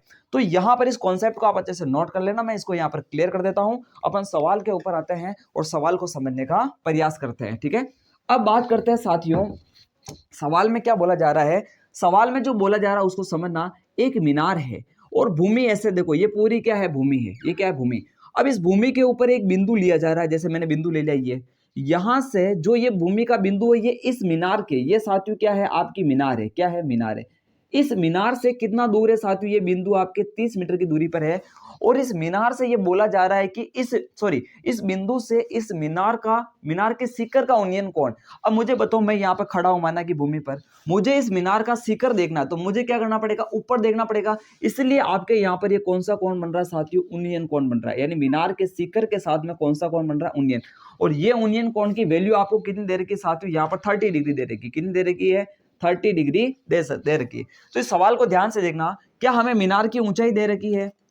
अच्छा, मीनार की ऊंचाई हमें ज्ञात करनी है। तो देखिए, मान लेते हैं, माना इस मीनार की ऊंचाई कितनी हमारे पास? h मीटर है। ध्यान से देखना, यहां बात करते हैं, माना मीनार की ऊंचाई, मीनार की ऊंचाई, और वो हमारे पास है साथियों h मीटर मान ली मैंने। कितनी मान ली? h मीटर मान ली। अब थोड़ा नामकरण संस्कार कर लेते हैं। ये बिंदु A मान लिया, ये बिंदु B मान लिया, और ये बिंदु हमने कौन सा मान लिया? C मान लिया। यानी C बिंदु से अपन इस मीनार के शिखर को देख रहे हैं 30 डिग्री के कोण के साथ। अब यहां जो कॉन्सेप्ट लगेगा साथियों वो देखना। अब बात करते हैं त्रिभुज ABC के अंदर, त्रिभुज ABC में। अब साथियों आपको यहां पर त्रिकोणमिति को यूज लेना है, तभी तो इस प्रश्नावली का नाम है त्रिकोणमिति के अनुप्रयोग, यानी किसी चीज का यूज करना ही आपके अनुप्रयोग कहलाता है। ठीक है, अब त्रिकोणमिति का यूज कैसे लेना है साथियों? तो यहां पर आपको जितने भी सवाल चलते हैं साथियों इस प्रश्नावली 9 के अंदर, तो इस तरह में आपको क्या किया जाता है साथियों? एक भुजा दे दी जाती है त्रिभुज की, और हमसे वो दूसरी भुजा पूछेगा। तो वही तो काम किया, हमें एक भुजा दे दी और हमसे दूसरी भुजा पूछी जा रही है। तो आपको ये दिमाग लगाना साथियों कि आपको जो भुजा दे रखी है और आपसे जो भुजा पूछी जा रही है, वो दोनों भुजाएं कौन कौन सी है, और वो दोनों भुजाएं आपकी कौन से त्रिकोणमितीय अनुपात में आती है? साइन में आती, कोस में आती, टेन में आती, या कोट में आती है। तो यहां देखो, हमारे पास आधार दे रखा और हमसे लंब पूछ रहा है, यानी हमारे पास आधार और लंब का रिलेशन बनेगा। यानी कुल मिलाकर के हम जानते हैं, लाल कक्का से देखना, लाल देखो लंब बटा आधार ले लेंगे, इसको अपन लंब बटे व आधार। ठीक है, लाल कक्का। अब यहां पर देखो, सबसे पहले तो हमने सोचा कि हमारे पास कौन कौन सी भुजाएं का कॉम्बिनेशन जोड़ा बन रहा है, तो आधार और लंब का बन रहा है। अब सोचो लंब और आधार किस में आते हैं? तो लंब बटे व आधार किस में आता है? टेन थीटा में आता है। किस में आता है? Tan theta. अगर माना कि आपके पास आधार और कर्ण का जोड़ा बनता, तो आप बोलते हो किस में आता है? कोस थीटा में। अगर जोड़ा बनता लंब और कर्ण का, तो किस में आता है? साइन थीटा में। तो यहां पर मुझे पता चल गया है कि त्रिभुज ABC में मुझे कौन सा त्रिकोणमितीय अनुपात लेना पड़ेगा? यहाँ पर टेन थीटा लेना पड़ेगा। तो टेन थीटा बराबर आएगा साथियों आपके पास, टेन थीटा बराबर आएगा लंब बटेवा आधार। कितना आएगा? लंब बटेवा आधार। अब थीटा कितना चल रहा है? आप यहाँ पर ध्यान से देखो, आपके पास 30 डिग्री चल रहा है। कितना डिग्री चल रहा है? 30 डिग्री चल रहा है। तो ये आ जाएगा आपके पास, देखना साथियों, 10 30 बराबर लंब कितना चल रहा है, तो अपने पास h चल रहा है, लंब कितना h और आधार कितना चल रहा है, तो 30 चल रहा है। कितना चल रहा है? 30। अब मुझे बताइए 10 30 का मान आप जानते हो 1/√3 होता है, तो वैल्यू पुट कर दो यहाँ पर, देखो 1/√3 बराबर h/30 आ जाएगा, h/30। अब हमें h का मान ज्ञात करना है, तो इस 30 को इधर भेजो, तो h बराबर आ जाएगा 30/√3, 30/√3। अब देखो आंसर हालांकि ये सही है, लेकिन √3 को मैं 30 से काट सकता हूं। कैसे काट सकता हूं? मुझे बताओ, 30 को 3 × 10 लिख सकते हैं, नहीं लिख सकते हैं, /√3। और √3 को मैं 3 से काटूंगा तो कितनी बार कटेगा? √3 बार कटेगा। तो फाइनल आंसर आ जाएगा 10√3। कितना आ जाएगा? 10√3। यानी हमें पता चल चुका है कि इस मीनार की ऊंचाई कितनी है साथियों? 10√3 है। जो अपन ने h माना था, h का मान कितना है? 10√3। अब थोड़ा मैं यहां समझाता हूं आपको कि √3 3 से √3 बार कैसे कटा, इसको समझना। देख, हम जानते हैं 3 होता है वो √3 और √3 के गुणा होने से बनता है। ये चीज हमेशा ध्यान रख लेना, कोई भी नंबर होता है वो अपने आप के रूट में नंबर से गुणा होकर के बनता है। जैसे 5 है तो √5 और √5 के गुणा होने से बनेगा। तो अपन ये देखना चाह रहे हैं कि यहाँ पर हर नंबर है वो रूट में खुद के गुणा होने से बनता है। इसलिए अगर आप 3 की जगह √3 और √3 सोचो तो एक √3 से एक √3 कट जाएगा और एक √3 बचेगा, तो हमारा आंसर आ जाएगा 10√3। तो इस प्रकार ये क्वेश्चन यहाँ पर कंप्लीट होता है। बढ़ते हैं क्वेश्चन नंबर 21 की तरफ, तब तक आप इसको अच्छे से नोट कर लो। क्वेश्चन नंबर 21 की तरफ बढ़ते हैं साथियों। ये क्वेश्चन नंबर आपका 21 है। स्क्रीन के अंदर आपको व्यवस्थित तरीके से दिख गया होगा। क्या बोला गया मैं आपको समझ देता हूं। हमें बोला गया कि 6 सेंटीमीटर त्रिज्या का एक वृत्त है, उसके हमें एक त्रिज्य खंड मतलब त्रिज्याओं के द्वारा बना गया खंड, उसका क्षेत्रफल ज्ञात करना है, जिसके अंदर कोण कितना बन रहा है साथियों? 60 डिग्री बन रहा है। थीटा कितना साथियों? 60 डिग्री। यानी हमें ये वाला एरिया क्या करना है साथियों? ज्ञात करना है। ये वाला एरिया क्या करना है? ज्ञात। तो देखिए साथियों, यहां पर जो दिया हुआ लिखते हैं, हमें क्या क्या दे रखा है, बात करते हैं। हमें त्रिज्या दे रखी, क्या दे रखी? त्रिज्या। और त्रिज्या होती है साथियों r, और वो हमें दे रखी 6 सेंटीमीटर। यहाँ पर कोण कितना दे रखा साथियों? कोण यानी थीटा की बात करते हैं तो वो दे रखा हमें साथियों 60 डिग्री दे रखा है। तो देखिए अतः त्रिज्य खंड का क्षेत्रफल, अतः साथियों बात करते हैं अपन किसकी? अतः त्रिज्य खंड का क्षेत्रफल, त्रिज्य खंड का क्षेत्रफल। इसका जो सूत्र होता है साथियों, वो होता है साथियों θ/360 इंटू चलता है साथियों πr² चलता है। अब यहां देखो वैल्यू पुट करते हैं अपन। थीटा की वैल्यू कितनी चल रही है साथियों? आपके पास 60 डिग्री चल रही है। बटेवा में कितना चल रहा है? 360 चल रहा है। पाई का मान आप बचपन से ही जानते हो, 22 बटेवा क्या होता है? 7 होता है। r² मतलब 6 इंटू 6। बहुत सारे क्या करते हैं साथियों, r की जगह 6 लिख के छोड़ देते हैं। आप स्क्वायर को देखो, स्क्वायर का मतलब वो संख्या 2 बार रिपीट होगी। यहां देखो 0 से 0 कट गया, 6 का भाग 36 में कितनी बार? 6 बार। ये 6 इस 6 से क्या हो रहा है? साफ साफ कट रहा है। तो फाइनली आंसर आपके पास कितना आ गया साथियों? इस 6 को 22 से गुणा कर दो। देखो गुणा करें, 6 दूनी 12 हासिल का 1, 6 दूनी 12 और 1 13, 132/7। अगर 7 का भाग मैं इसमें दूं तो 7 का भाग कितनी बना रहा है? 7 एकम 7, 7 दूनी 14, ज्यादा हो जाता 13 से, तो 7 एकम 7। एक बार भाग गया। ये स्क्रीन में आ रहा है कि नहीं आ रहा? आ रहा है, ठीक है। तो 7 एकम 7, फिर कितना बचेगा आपके पास? 6 बचेगा। कितना बचेगा? 6 बचेगा। तो 6 2 के लगेगा तो कितना हो जाएगा? 62 हो जाएगा। तो 7 7 छंग 42, 7 फिर 7 8 56, 8 बार जाएगा। कितना बार जाएगा? 8 बार जाएगा। ये 8 बार जा रहा है, यानी ये आपका आ जाएगा 7 8 56। 56 और 62 में कितने का गैप है? तो 56 56 जो 4 और 5 60, 6 का गैप आ जाएगा। कितना आ जाएगा? 6 का गैप आ जाएगा। 6 के अब देखो यहां लगा देंगे अपन पॉइंट, और 6 के लगेगा 0, 6 के लगेगा 0, और 6 7 का भाग 7 8 56 यानी 8 बार वापस जाएगा। यानी लगभग आपके 18.8 सेंटीमीटर स्क्वायर इसका क्या आ जाएगा साथियों? आंसर आ जाएगा। आगे और भाग देंगे जाएगा, लेकिन लगभग आपके 18.8 सेंटीमीटर स्क्वायर इसका क्या आ जाएगा? आंसर आ जाएगा। तो इस प्रकार अपन ने त्रिज्य खंड का क्षेत्रफल ज्ञात कर लिया है। आप इसको अच्छे से नोट करो, फिर अपन क्वेश्चन नंबर 22 को करते हैं। बढ़ते हैं साथियों क्वेश्चन नंबर 22 की तरफ। इसमें क्या बोला गया है साथियों? आपको डायग्राम मैंने बना दिया है, आपको क्वेश्चन दिख गया होगा स्क्रीन पे। यहां पर बोला जा रहा साथियों कि आपके पास एक अर्धगोले के ऊपर शंकु अध्यारोपित है, अध्यारोपित है एक शंकु, और हमें बोला जा रहा है कि अर्धगोले की त्रिज्या 1 सेंटीमीटर। अर्धगोला और शंकु दोनों की त्रिज्या सेम सेम है।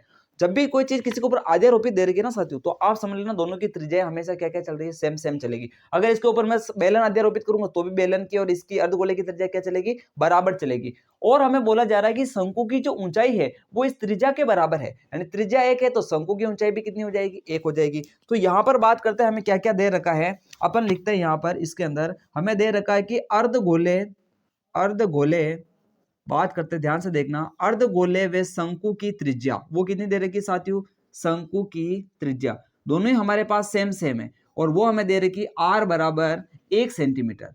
फिर बात करते हैं साथियों अपन शंकु की ऊंचाई कितनी दे रखी हमें, शंकु की ऊंचाई, और शंकु की ऊंचाई हमें साथियों h बराबर दे रखी वो भी 1 सेंटीमीटर। हमें पाई के पदों में इस पूरे ठोस का आयतन ज्ञात करना है। तो मुझे बताइए ठोस के आयतन में किस किस का आयतन जुड़ेगा। तो एक तो आपके आयतन आएगा अर्धगोले का आयतन और दूसरा आ जाएगा साथियों आपके शंकु का आयतन। दोनों आयतन को अपन जोड़ेंगे तो अपने को क्या मिल जाएगा, फाइनली ठोस का आयतन मिल जाएगा। तो बात करते हैं अतः ठोस का आयतन, अतः ठोस का आयतन, और वो ठोस का आयतन होगा वो साथियों किस किस से बनेगा देखना, वो बनेगा अर्धगोले का आयतन। सबसे पहले लिखेंगे अपन अर्धगोले का आयतन, क्या लिखेंगे, अर्धगोले का आयतन। और इसमें अपन क्या जोड़ेंगे, तो इसमें अपन जोड़ेंगे शंकु का आयतन, क्या जोड़ेंगे, शंकु का आयतन जोड़ देंगे। इस प्रकार हमें क्या मिलेगा, ठोस का आयतन। अब सूत्र लिखो, अर्धगोले का आयतन होता है साथियों ये होता है 2/3 पाई आर क्यूब, और शंकु का होता है साथियों 1/3 पाई आर स्क्वायर एच होता है, क्या होता है, आर स्क्वायर एच होता है। यहां देखो मैंने दोनों जगह आर आर लिखा, अलग अलग इसलिए शो नहीं किया R1 R2, क्योंकि यहां पर हमारे पास दोनों त्रिज्याएं सेम है। तो अब यहां पर देखो कॉमन आ रहा है, क्या कॉमन आ रहा है, यहां पर भी देखो 1/3 है, यहां पर भी 1/3 है, तो यह आ जाएगा 1/3 बाहर आ जाएगा। पाई यहां पर भी है, यहां पर भी है, पाई बाहर आ जाएगा। आर क्यूब है, आर स्क्वायर है, तो देखो आर क्यूब है तो इसमें से आर स्क्वायर तो मैं निकाल सकता हूं, लेकिन आर इधर आर स्क्वायर से आर क्यूब नहीं निकाल सकता हूं, तो मैं आर स्क्वायर को कॉमन ले लूंगा, ये आर स्क्वायर कॉमन आ जाएगा। यहां से देखो क्या बचेगा, 1/3 बाहर आ जाएगा तो क्या बचेगा, 2 बचेगा। पाई आ गया, आर स्क्वायर आ गया, तो केवल कितना बचा आपके पास, 2 बचा। प्लस प्लस 1/3 आ गया, पाई आ गया, आर भी तो बचेगा, 1/3 आ गया, पाई आ गया, आर स्क्वायर निकलेगा तो एक आर बचेगा, प्लस पाई आर स्क्वायर पूरा आ गया। यहां से हमारे पास मिलेगा केवल एच मिलेगा, क्या मिलेगा, एच। अब हमें क्या करनी है साथियों, वैल्यू पुट करनी है और आंसर मिल जाएगा। पाई के पदों में आयतन निकालना है, इसलिए अपन पाई का मान नहीं लिखेंगे, ठीक है। तो आगे बढ़ते हैं, इस सवाल को यहां कंटिन्यू करते हैं, ध्यान से देखते जाना।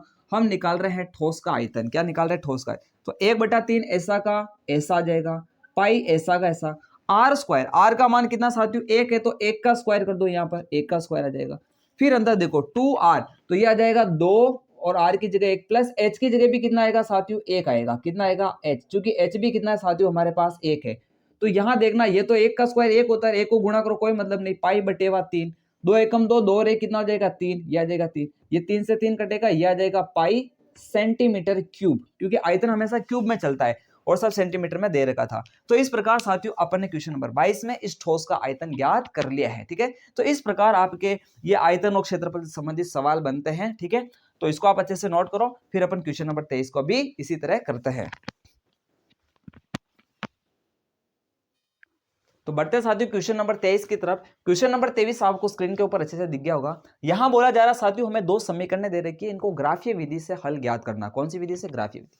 ग्राफीय विधि से हल ज्ञात करने के लिए साथियों, ग्राफ विधि से हल ज्ञात करने के लिए हमें बिंदु की आवश्यकता पड़ती है। बिंदु ग्राफ में शो करेंगे तभी हम अपन बता पाएंगे कि इसका हल क्या आ रहा है। तो बिंदु ज्ञात करने के लिए साथियों सबसे पहले अपन समीकरण 1 से बिंदु ज्ञात करते हैं, फिर समीकरण 2 से बिंदु ज्ञात करते हैं और उन बिंदु को ग्राफ में लेकर के चलेंगे। यहां देखना, सबसे पहले अपन बात करते हैं समीकरण 1 से। समीकरण 1 से बिंदु ज्ञात करने का जो सिस्टम है, समझ लेना आप शांति से कि इसमें क्या होता है, आप x या y में से किसी को एक तरफ रखो, बाकी सबको एक तरफ भेजो। तो यहां पर देखना, मैं x को एक तरफ रख रहा हूं, तो x को एक तरफ रखूंगा तो देखना क्या होगा, ये y उधर जाएगा तो क्या होगा साथियों, प्लस का y होगा, 1 उधर जाएगा तो क्या होगा, -1 होगा। तो x बराबर आ जाएगा y -1। अब आपको यहां पर एक डिब्बा बना देना है, क्या बना देना है, डिब्बा, ठीक है। इस डिब्बे में अपन क्या लिखेंगे साथियों, बिंदु लिखेंगे, क्या लिखेंगे, बिंदु लिखेंगे। यहां पर x चल रहा है, यहां पर आपके पास y चल रहा है। अब देखो बिंदु किस प्रकार से लिखे जाते हैं, ध्यान से समझना। आपको y की वैल्यू लिखनी है और आपको x की वैल्यू मिलती जाएगी। जैसे अगर मैं y की जगह लिख देता हूं, मैं यहां पर लिख देना साथियों, देखो 0 लिख देता हूं, 0 लिखूंगा तो 0 -1 करूंगा तो -1 होता है, तो x का मान कितना आ जाएगा साथियों, -1 आ जाएगा। तो यहां पर बात करते हैं, सबसे पहले y की वैल्यू मैंने लिख दी 0, y यहां 0 लिखूंगा तो 0 -1 कितना आएगा, -1, यानी x कितना गया, -1। अगर मैं y की जगह 1 लिख दूं तो 1 - 1 कितना होता है, 0, तो x कितना आ जाएगा साथियों, 0 आएगा। इस चीज को ध्यान से समझते जाना है ना। फिर मैं यहां लिख देता हूं y की जगह 2, यानी 2 लिखूंगा तो 2 - 1 करूंगा तो कितना मिलेगा, 1, यानी x का मान कितना, 1। मैंने y कितना लिखा है 2, तो y 2 लिखूंगा तो x कितना मिल जाएगा 1। यानी ये काम हो गया अपने पास, ये बिंदु मिल चुके हैं साथियों किसके लिए, समीकरण 1 के लिए। अपन साथियों समीकरण 2 को ले लेते हैं। समीकरण 2 के अंदर क्या दिया गया है इसको ध्यान से देखिए। यहाँ पर समीकरण 2 में अच्छा थोड़ी यह मिस्टेक है, यहाँ पर x प्लस 2y है ना, सवाल को ढंग से देख लेना। यहाँ पर हमारे पास 3x प्लस 2y दे देगा -12। ओके, तो समीकरण अब जब 2 से लिखेंगे अपन, यहाँ देखना ध्यान से, समीकरण 2 से तो वापस वही काम, हमें x को एक तरफ रखना है, x को एक तरफ रख दो, बाकी सब उधर भेजो। 12 उधर जाएगा तो प्लस का 12 हो जाएगा, 2y उधर जाएगा तो माइनस का 2y हो जाएगा, और ये 3 इस x के साथ में क्या गुणा में, तो ये कहाँ चला जाएगा, बटा में चला जाएगा। अब y की वैल्यू लिखते जाओ और x की वैल्यू आपको यहाँ पर मिलती जाएगी। तो ध्यान से देखना, अपन इसको करते हैं, इसका डिब्बा थोड़ा यह बना लेते हैं तो सही रहेगा दिखने में। तो यहाँ देखें आप x और y। अब देखिए आपको y की वैल्यू लिखनी है, जैसे y की वैल्यू मैं 0 लिख लेता हूँ। y की वैल्यू कितनी लिख दी मैंने, 0 लिख दी। तो यहाँ पर मैं 0 लिखूंगा तो 2 इंटू 0 कितना होगा, 0। तो 12 में से 0 घटाओगे कितना आएगा, 12, और 12 बटा 3 यानी 12 बटे 3 कितना हो जाएगा, 3 चौक 12, यानी x का मान कितना आ जाएगा, 4 आ जाएगा। कितना आ जाएगा, 4 आ जाएगा। फिर आप यहाँ पर देखो 1 लिख दो, अगर 1 लिखोगे y की जगह तो 2 1 कम 2, 12 में से 2 घटाओगे तो 10, 10 बटे 3 यानी 10 में 3 का भाग नहीं जाता है, तो आप 1 मत लिखो। फिर 2 लिखो, आप 2 लिखोगे तो भी काम नहीं बनेगा, क्योंकि 2 दूनी 4 और 12 में से 4 घटाओगे तो 8 आएगा। अब आप 3 लिखो, कितना लिखो, यहाँ पर y की जगह लिखिए साथियों 3, तो y की जगह आप 3 लिखोगे तो 2 इंटू 3 कितना होता है, 6, और जब 12 में से 6 घटाएंगे, ध्यान से देखना, 12 में से 6 घटाएंगे तो कितना आएगा साथियों आपके पास 6, और 6 बटे 3 का मतलब हो जाएगा 2, तो ये आ जाएगा आपके पास साथियों 2,3। ठीक है, अब आप इसके बाद देखो यहाँ पर सीधा अब मेरे को पता चल गया कि 0 3, इसके बाद सीधा 6 आएगा, 6 से काम बनेगा, तो 6 दूनी 12, 12 माइनस 12 0, 0 बटे 3 कितना होता है हमेशा 0, 0 में किसी का भी भाग दो कितना आता है, 0 आता है, तो ये आ जाएगा 6,0।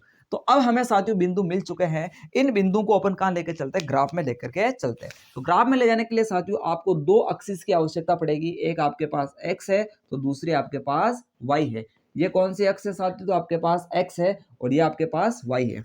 तो ध्यान से देखना, x पर आपको अधिकतम वैल्यू कितनी दिख रही है, इसमें 1 है और इसमें आपको कितनी दिख रही है, 4 है। तो x पर अधिकतम वैल्यू 4 है, तो यहाँ पर देखना साथियों ये आ जाएगा 1, ये 2, ये 3 और ये हो जाएगा 4। y पर अधिकतम वैल्यू कितनी, 6 है। देखो x में -1 भी है तो ये -1 भी लिख दो यहाँ पर, ठीक है। फिर y पर देखो इसमें 2 है और y में इसमें कितनी 6 है, तो अधिकतम 6 है, तो ये हो जाएगा 1 2 3 4 5 6, 1 2 3 4 5 6। अब बात करते हैं समीकरण 1 को ग्राफ में लेकर चलते हैं। देखना x -1 है और y कितना है, 0। हमेशा ध्यान रखना y 0 इसका मतलब आप कौन सी x पे चले जाओ, x पे। अब देखिए y की वैल्यू 0, अब मुझे बताओ किसी की भी वैल्यू 0 कब होगी, उसके इलाके में होगी या दूसरे के इलाके में होगी, दूसरे के इलाके में होगी, खुद के इलाके में तो क्या होता है, शेयर होता है। तो यहाँ देखना y की वैल्यू क्या हो रही है साथियों, 0 हो रही है, इसका मतलब वो y पे तो नहीं है, अभी कहाँ है, वो x पे है, ठीक है ना। तो y की वैल्यू 0, इसका मतलब x पे कितना है, तो -1 है, तो वो x पर कितना है, तो साथियों -1 हो जाएगा, ये अपने पास -1 आ गया। फिर देखो x की वैल्यू 0 हो गई है और y की वैल्यू 1 हो गई, और x की वैल्यू 0 हो गई, इसका मतलब वो x पे तो नहीं है, वो कहाँ पे है, y पे है, और y पे कितना है साथियों, 1 है, तो y के ऊपर कितना हो जाएगा साथियों, 1 हो जाएगा। कितना हो जाएगा, 1। फिर आपके देखो आप x की वैल्यू 1 और y की वैल्यू 2 है x की वैल्यू 1 है और y की वैल्यू कितनी है साथियों, 2 है। कितनी है, ये आ जाएगी 2। तो इसको आप आगे बढ़ाओ, इस प्रकार से इस ग्राफ को आगे बढ़ाएंगे तो ये इस प्रकार से ग्राफ आगे बढ़ेगा। फिर आप देखिए साथियों इसके अंदर ध्यान से देखो कि अब ये बोला जा रहा है x 4 है, y 0, y की वैल्यू 0 हो गई, इसका मतलब वो y पे नहीं, अब कहाँ है, x पे है, x पे कितना है, तो 4 है, तो ये आ जाएगा साथियों x के ऊपर वो 4 हो जाएगा। फिर देखिए आपके पास x के बाद x 2 है और y कितना है, 3 है, x 2 है और y कितना है साथियों, 3 है, तो y 3 है x 2 है, तो बिंदु कहाँ आएगा, यहाँ आ जाएगा, x 2 y 3 आ जाएगा। फिर आप देखो x 0 y 6, x 0 यानी x की वैल्यू खत्म हो गई, इसका मतलब y पे, और y पे कितना है, वो 6 है, कितना है, 6 है। तो यहाँ पर आप इसको ध्यान से मिलाओ तो इस प्रकार से ये मिलेंगे बिंदु, आप ग्राफ में सही से मिल जाएंगे। यानी यहाँ पर ये दोनों रेखाएं एक जगह काट रही है, और वो कहाँ काट रही है, तो वो बिंदु है आपका 2,3 पर काट रही है। तो जहां पर रेखाएं काटती वही आपका हल हो जाता है। तो यहाँ पर साथियों हल आ जाएगा आपका, देखना x का मान कितना आ रहा है, हल के ऊपर 2 आ रहा है, तो हल होगा x बराबर 2, और y का मान कितना आ रहा है, 3। देखो यहाँ से आप इसके ऊपर लंब डाल के देख सकते हो, तो y का मान कितना आ जाएगा, 3 आ जाएगा। इस प्रकार आपका क्वेश्चन नंबर 23 कंप्लीट होता है, और इस प्रकार आप ग्राफीय विधि से सवालों को हल कर सकते हो। फिर अपन बढ़ते हैं क्वेश्चन नंबर 24 की तरफ, तब तक आप इसको अच्छे से नोट कर लो।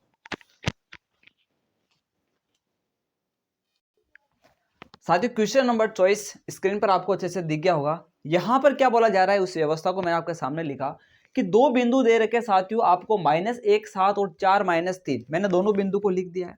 उसको एक बिंदु है साथियों जो 2:3 में बांट रहा है, तो उस बिंदु के हमें निर्देशांक ज्ञात करना है। तो साथियों मैंने उस बिंदु को मान लिया कि माना बिंदु P है जो x, y है, जो बिंदुओं A और B को जो हमें दे रखे हैं उसको 2:3 में बांटता है। अब हमें उस बिंदु P के निर्देशांक ज्ञात करने हैं, यानी हमें x और y का मान ज्ञात करना है। तो थोड़ा ध्यान से देखना, अतः बिंदु P के निर्देशांक बात करते हैं। अतः बिंदु P के निर्देशांक, बिंदु P के निर्देशांक की बात कर लेते हैं अपन साथियों। तो सबसे पहले बिंदु P के निर्देशांक में मैं निकालता हूं x का मान।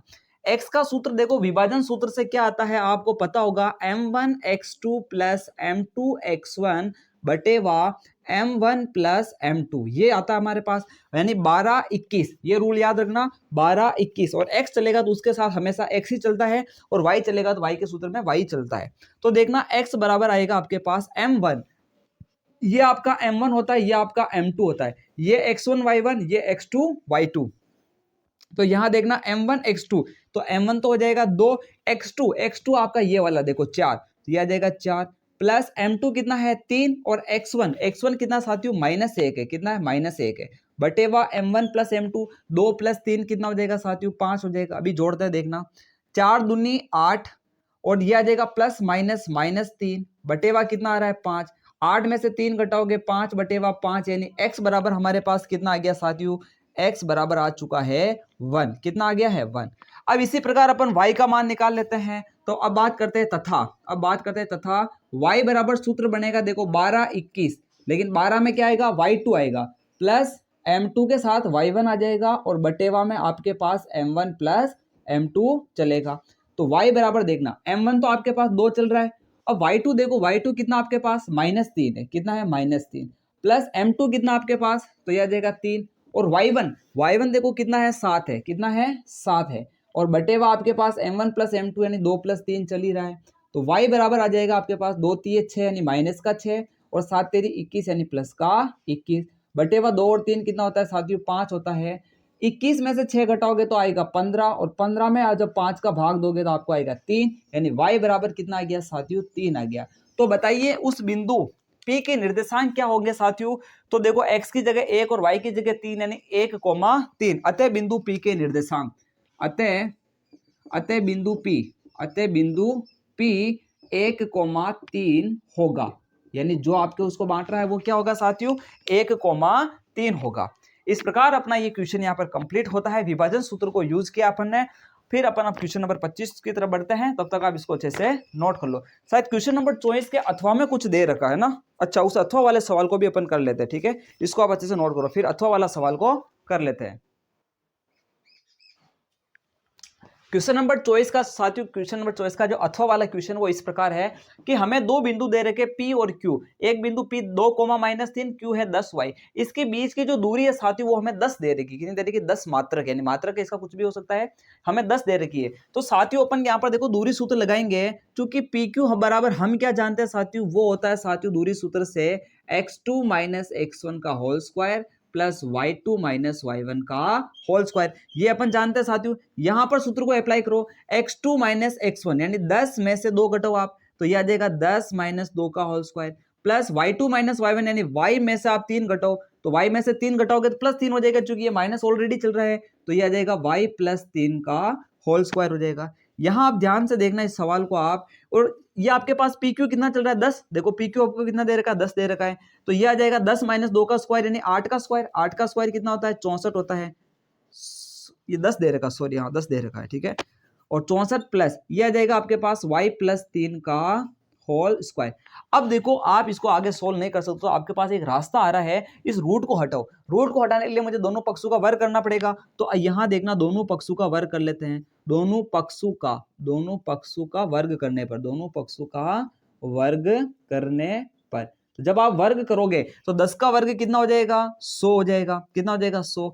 इधर इसका वर्ग करोगे तो रूट हट जाएगा, तो यह आ जाएगा 64 प्लस y + 3 का होल स्क्वायर आ जाएगा।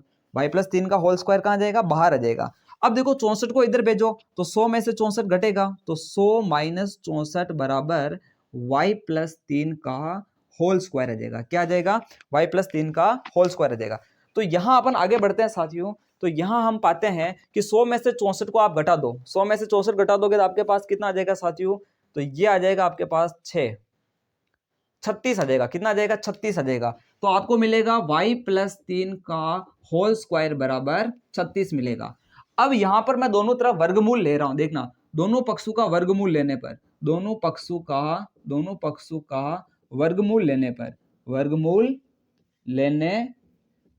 वर्गमूल लोगे तो देखना, ये वर्गमूल लोगे तो y प्लस 3 का वर्गमूल तो आ जाएगा y प्लस 3। भाई कोई y प्लस 3 का स्क्वायर है तो वर्गमूल कितना आता है? y plus 3। इधर देखो आपके पास 36 किसका स्क्वायर होता है? 6 का, तो इस 36 का वर्गमूल कितना होता है? 6 हो जाएगा। तो यहां देखना y बराबर आ जाएगा आपके पास 6 माइनस 3, यानी y बराबर आ जाएगा आपको 6 में से 3 घटाओगे तो कितना आ जाएगा साथियों? 3। यानी हमारे पास y का मान फाइनली मिल चुका है। कितना होगा? 3 होगा। इस प्रकार क्वेश्चन नंबर 24 यहाँ पर कंप्लीट होता है। बढ़ते हैं क्वेश्चन नंबर 25 की तरफ, तब तक आप इसको व्यवस्थित तरीके से नोट कर लो। क्वेश्चन नंबर 25 की तरफ बढ़ते हैं साथियों। यहां पर हमें क्या दे रखा है साथियों? हमें इस प्रकार की एक टेबल दे रखी है। यहां पर बोला गया है कि आपको इधर आयु दे रखी है, यानी 5 से 15 वर्ष के लोग इधर है, 15 से 25 के, यानी हमें रोगियों की संख्या दे रखी है कि भाई 5 से 15 वर्ष के अंदर रोगियों की संख्या कितनी? 6। 15 से 25 के अंदर रोगियों की संख्या है 11। 25 से 35 वर्ष वाले उम्र के बीच में रोगियों की संख्या 21। इस प्रकार से हमें व्यवस्था दे रखी है और हमें बोला गया है कि आप इसका माध्य ज्ञात करो। देखो ये जो आपके पास चल रहा है ये हमारे लिए एक तरह से क्या है साथियों? वर्ग अंतराल है। क्या है? वर्ग अंतराल। इस सवाल को आप ध्यान से देखें, ये आपके लिए वर्ग अंतराल हो जाएगा और ये आपके पास रोगियों की संख्या है, यानी ये आपके लिए बारंबारता, यानी ये आपके पास FI हो जाएगा। क्या हो जाएगा? FI। यहां पर माध्य ज्ञात करने के लिए अपन सामान्य सूत्र लेंगे, यानी प्रत्यक्ष विधि काम लेंगे और माध्य का सबसे पहले आपको सूत्र पता होना चाहिए। तो यहां पर देखिए मैं सूत्र लिखता हूं माध्य, और माध्य का सूत्र होता है देखो x बार बराबर सिग्मा FI XI बटे वा सिग्मा FI। अब इस सूत्र को देख करके आपको टेबल को आगे बढ़ाना है कि आपको और क्या क्या जरूरत है। तो आप देखोगे इस सूत्र में जब देखोगे तो आपको FI XI चाहिए। देखो पहले आपको चाहिए सिग्मा FI। सिग्मा FI का मतलब होता है कि इस FI की आपको जोड़ निकालनी है। तो इस FI की आपको जोड़ निकालनी, तो यहां पर आपको क्या मिलेगा? Sigma FI।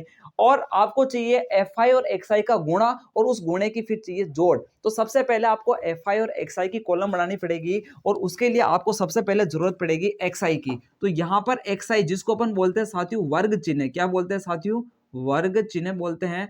और वो वर्ग चिन्ह वाली टेबल में यहां पर बना लेता हूं, ध्यान से देखना।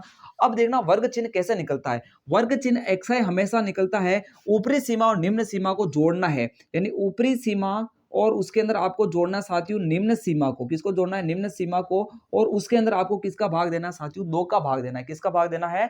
2 का भाग देना है। जैसे यहाँ देखो 15 और 5 कितना होता है साथियों? 30 होता है। ऊपरी सीमा निम्न सीमा को जोड़ेंगे तो 15 और 5 30, 30 में 2 का भाग देंगे तो कितना आएगा साथियों? तो वो आ जाएगा आपके पास 30 में, सॉरी 15 और 5 कितना होता है? 20 हो जाएगा। तो 20 में आप किसका भाग दोगे? 2 का भाग दोगे तो कितना आ जाएगा? 10 आ जाएगा। फिर देखो 25 और 15 इसको जोड़ो, 25 और 15 कितना हो जाएगा? तो यह आ जाएगा 40। 40 में आप 2 का भाग दोगे तो कितना आ जाएगा आपके पास? 20 आ जाएगा। ठीक है। अब यहां पर देखो अब सिस्टम क्या है आपके पास, ध्यान रखना। XI का मैं डायरेक्ट तरीका बता रहा हूं कि देखो आपके पास 10 आ गया, 20 आ गया, 2 ही निकालने। अब आपको जोड़ जोड़ करके 2 का भाग देने की जरूरत नहीं है। उसका तरीका है क्या है कि 10 और 20 में जब आपने पहले और दूसरे XI को निकाला तो आपने गैप कितना देखा? 10 का देखा। अब आप 10 का गैप आगे चलने दो। 20 के बाद क्या आएगा? 30 आएगा। 30 के बाद 40, 40 के बाद 50 और 50 के बाद क्या आएगा? 60 आएगा। ये तरीका है डायरेक्ट। अब जोड़ के भी निकाल सकते हो। देखो जोड़ो आप इसको, कितना होगा? 45 और 35 को जोड़ो, 45 और 35 को जोड़ोगे तो कितना आएगा साथियों? 80 आएगा। और 80 का आधा करोगे तो कितना आएगा? 40 आएगा। यानी आपको डायरेक्ट तरीका भी ध्यान रहना चाहिए। आपको 2 ही XI निकालना है, उसके बाद देख लो कि गैप कितना चला, उस गैप को आप आगे कंटिन्यू कर दो। इस प्रकार अपने पास XI का कॉलम आ जाएगा। यानी FI का कॉलम आ गया, XI का कॉलम आ गया। हमें चाहिए FI और XI का गुणा। क्या चाहिए? FI और XI का गुणा। तो यहां पर एक नया कॉलम और बना लेंगे साथियों, FI और XI का गुणा। तो ध्यान से देखना, यह नया कॉलम आ जाएगा आपके पास FI XI। अब FI और XI को आप गुणा करो। तो FI XI को गुणा करोगे, देखो ये FI ये XI, 6 और 10 को गुणा करोगे तो कितना आएगा? 60 आएगा। 11 और 20 को 11 दूनी 22, यानी ये आ जाएगा 220 आ जाएगा। फिर 21 3 63, यानी ये आ जाएगा 630 आ जाएगा। फिर इसको गुणा कर लो, देखो 0 लगा दो, 4 को गुणा कर दो, 4 तेरी 12, 12 का 2 हासिल का 1, 4 दूनी 8 और 1 कितना हो जाएगा? 9, ये आ जाएगा 920 आ जाएगा। फिर इसको गुणा करने के लिए 14 पंजे 70, 70 और एक जीरो ये लग रहा है तो जीरो लगा दो, फिर ये 6 पंजे 30 यानी ये आ जाएगा आपके पास 300। अब मेरी बात सुनो, इस सूत्र में आपको क्या क्या जरूरत है तो उस चीज को अपन यहां से देख लेते हैं। आपको चाहिए एफ आई एक्स आई, जो कॉलम आया है इसकी जोड़ चाहिए, यानी यहां पर चाहिए आपको साथियों सिग्मा एफ आई एक्स आई का मान चाहिए। तो साथियों सिग्मा एफ आई एक्स आई का मान चाहिए, और एक आपको चाहिए साथियों ये जो एफ आई है इसकी आपको क्या चाहिए, जोड़ चाहिए। तो ये चाहिए आपको sigma F I. Sigma F I यानी जब अपन इसको जोड़ेंगे तो ये तो आएगा साथियों आपके पास 80, और जब इसको अपन जोड़ेंगे तो ये आएगा आपके पास 2830 आ जाएगा। कितना देगा साथियों, 2830 आ जाएगा। जब इसको अपन जोड़ेंगे सबको तो 2830, इसको जोड़ेंगे तो हमें कितना मिलेगा, 80 मिलेगा। ये दोनों वैल्यू अपन कहाँ लिख देंगे साथियों, सूत्र में लिख देंगे। तो सूत्र में लिखोगे तो x बार बराबर आपको मिलेगा सिग्मा एफ आई एक्स आई, ये तो मिलेगा आपके पास 2830 मिल जाएगा। और यहां पर देखना सिग्मा एफ आई, और सिग्मा एफ आई आपको मिल जाएगा 80, जीरो से जीरो कट जाएगा। और x बार में जब अपन 8 है 283 के अंदर जब अपन 8 का भाग देंगे तो हमें मिलेगा ये 35 पॉइंट, ये मिल जाएगा साथियों 35 यानी 35.375, यानी ये हमें माध्यक मिल चुका है। किसका मिला है तो इसका, ठीक है। तो माध्यक कितना आ चुका हमारे पास, 35.375 आ चुका है, ठीक है। तो इस सवाल को आप अच्छे से उतारो, फिर अपन इस क्वेश्चन नंबर 25 के अथवा वाले सवाल को करते हैं, ठीक है। तो आपको इसमें एक ही चीज ध्यान रखनी है कि इसका सूत्र क्या होता है। सूत्र आपको पता है तो सूत्र के अकॉर्डिंग आपको टेबल बनानी है कि आपको सूत्र में क्या क्या जरूरत है वो आपको टेबल से पता करना है। तो अब यहाँ पर जैसे हमारे पास देखो एफ आई की जोड़ चाहिए, तो मैंने यहाँ एफ आई को क्या कर लिया, जोड़ लिया। अब आपको xi और fi का गुणा चाहिए था, तो सबसे पहले xi आएगा तभी आप fi को xi से गुणा करोगे। तो xi का कॉलम कैसे बनता है, तो जो आपको वर्ग अंतराल दे रखा है इसमें ऊपरी निम्न सीमा को जोड़ते जाओ और 2 का भाग देते जाओ। आपको 2 तक ही निकालना है, फिर आप गैप देख लो, फिर उस गैप को आगे कंटिन्यू करना है। इस प्रकार हम क्या करेंगे, इसको करेंगे, वैल्यू पुट करेंगे, हमें आंसर मिल जाएगा, ठीक है। इस प्रकार अपना सवाल यहाँ पर कंप्लीट होता है। आप इसका अथवा वाला सवाल करते हैं, तब तक इसको अच्छे से नोट कर लो। तो बढ़ते साथियों क्वेश्चन नंबर 25 के अथवा वाले सवाल की तरफ। हमें साथियों यहां पर दे रखा है ये सवाल और हमें इसका याद करना है बहुलक। अब देखिए आपको यहां पर दे रखा जीवन काल घंटों में और यहां दे रखी विद्यार्थियों की संख्या। वैसे यहाँ विद्यार्थियों की संख्या तो कोई यहाँ पर उचित नहीं लगता है, यहाँ पर बल्ब वगैरह ऐसा होना चाहिए कि भी उसका जीवन काल इतना है, विद्यार्थियों का क्या जीवन काल होता है। लेकिन हमें दे रखा है विद्यार्थियों की संख्या, तो विद्यार्थियों की संख्या लेंगे। हमेशा ध्यान रखना ये तो आपका वर्ग अंतराल है, वर्ग अंतराल के साथ हमेशा आपको एफ आई देगा, बारंबारता देगा। वर्ग अंतराल के साथ हमेशा क्या देता है, बारंबारता देता है। तो ये तो हो गया आपके पास वर्ग अंतराल साथियों, क्या हो जाएगा, वर्ग अंतराल हो जाएगा, ये अंतराल का काम करेगा। और ये आपकी बारंबारता हो जाएगी, क्या हो जाएगी साथियों, बारंबारता, जिसको आप बोलते हो एफ, क्या बोलते हो, एफ बोलते हो। अब यहां देखना इसका सूत्र क्या होता है बहुलक का। सूत्र से हमें पता चलेगा कि हमें क्या क्या जरूरत है। यहां देखिए L plus F1 minus F0 बटेवा 2F1 minus F0 minus F2 into H, ये सारे डाटा हमको निकालना है। पहले आपको मैं बता देता हूं कि ये डाटा कैसे निकलेंगे। सबसे पहले आपको जब भी बहुलक ज्ञात करना हो ना साथियों, आपको निकालना पड़ता है बहुलक वर्ग। क्या निकालना पड़ता है, बहुलक वर्ग। बहुलक वर्ग क्या होता है, ध्यान से देखना, जो सबसे ज्यादा बारंबारता है उसके सामने वाले वर्ग को बहुलक वर्ग कहते हैं। यहां पर सर्वाधिक बारंबारता आप ध्यान से देखोगे तो कितनी है साथियों, 61 है। तो आपका बहुलक वर्ग कितना हो जाएगा साथियों, 60 से 80 हो जाएगा। ये आपका कौन सा वर्ग आएगा साथियों, आपका बहुलक वर्ग आ जाएगा। कौन सा वर्ग आ जाएगा, बहुलक वर्ग आ जाएगा। यानी अपन लिखेंगे चूंकि सर्वाधिक बारंबारता, चूंकि सर्वाधिक बारंबारता, यहां देखिए सबसे पहले बहुलक वर्ग निकालना, वो कैसे निकाला समझ में आ गया। सबसे ज्यादा बारंबारता देखो, क्योंकि सर्वाधिक बारंबारता 61 कितनी है, 61 है। अतः बहुलक वर्ग, अतः बहुलक वर्ग, बहुलक वर्ग, ठीक है ना। सर्वाधिक बारंबारता 61 है, तो इसके सामने वाला वर्ग कौन सा है, 60 से 80, तो बहुलक वर्ग हो जाएगा आपका 60 से 80। यानी बहुलक वर्ग हमने निकाल दिया।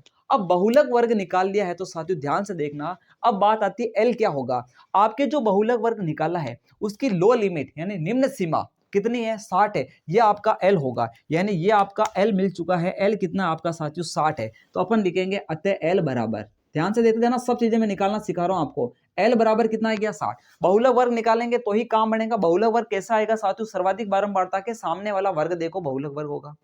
अब यहाँ देखो L 60 आया, यानी बहुलक वर्ग जो निकाला आपने उसमें जो निम्न सीमा है वो आपका क्या होगा, L होगा।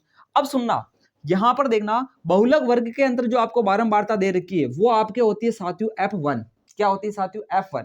आप मुझे बताओ 1 से पहले क्या आता है, 0, तो ये बारंबारता जो होगी ये होगी आपके साथियों 0, और 1 के बाद क्या आता है 2, तो ये आपके पास हो जाएगी साथियों 2। हमेशा ध्यान रखना अपन ने गिनती कहां से सीखी थी, 0 से, 0 1 2, यानी आप ध्यान रखना आप गलती क्या करोगे, आप बहुलक वर्ग की बारंबारता को F0 लिख दोगे, फिर 0 1 2 ऐसे चलोगे, ऐसे मत चलना, ये गलत हो जाएगा सवाल। मैं आपको सब ये निकालना सिखा रहा हूं कि देखो F1 F0 और F2 ये तीनों अगर आपने निकालना सीख लिया तो फिर कोई दिक्कत नहीं आएगी। ध्यान रखना जो आपने बहुलक वर्ग निकाला है उसकी बारंबारता को आप F1 बोलोगे, और उससे पहले वाले जो बारंबारता है उसको आप F0 बोलोगे, और ये बाद वाली बारंबारता इसको आप F2 बोलोगे।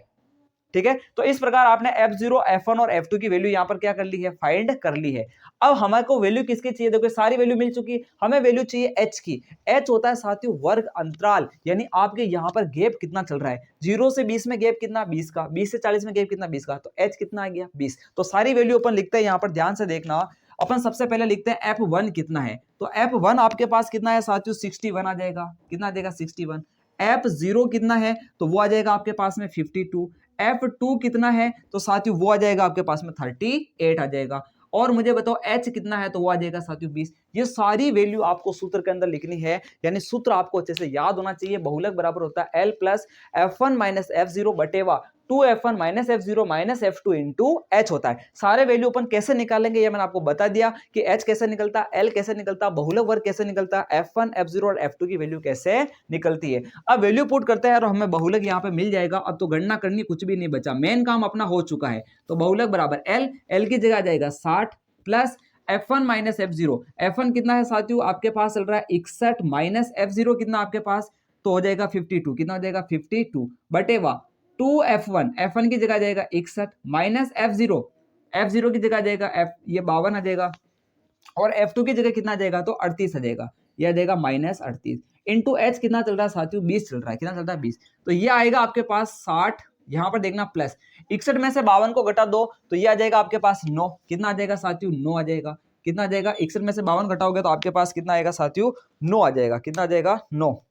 और अब जब आप इसको सोल्व करोगे 2F1 माइनस F0 इंटू 20, ठीक है, इसको जब अपन यहाँ पर सोल्व करेंगे तो 61 का डबल कितना हो जाएगा, 60 का डबल कितना होता है 120, तो ये आ जाएगा आपके पास 122 आ जाएगा, कितना आ जाएगा 122 आ जाएगा। तो इसको अपन सोल्व करते हैं, यहाँ पर देखना 122, ये आ जाएगा आपके पास 122 माइनस, अब माइनस कर रहे हो क्या कर रहे हो, इन दोनों को जोड़ लो आप, 52 और 38 को जोड़ दो, आपके पास हो जाएगा साथियों 90, कितना हो जाएगा 90 हो जाएगा, ठीक है। अब देख लो इनटू में कितना चल रहा है आपके पास में 20 चल रहा है, कितना चल रहा है 20 चल रहा है, तो ये आएगा 60 प्लस प्लस।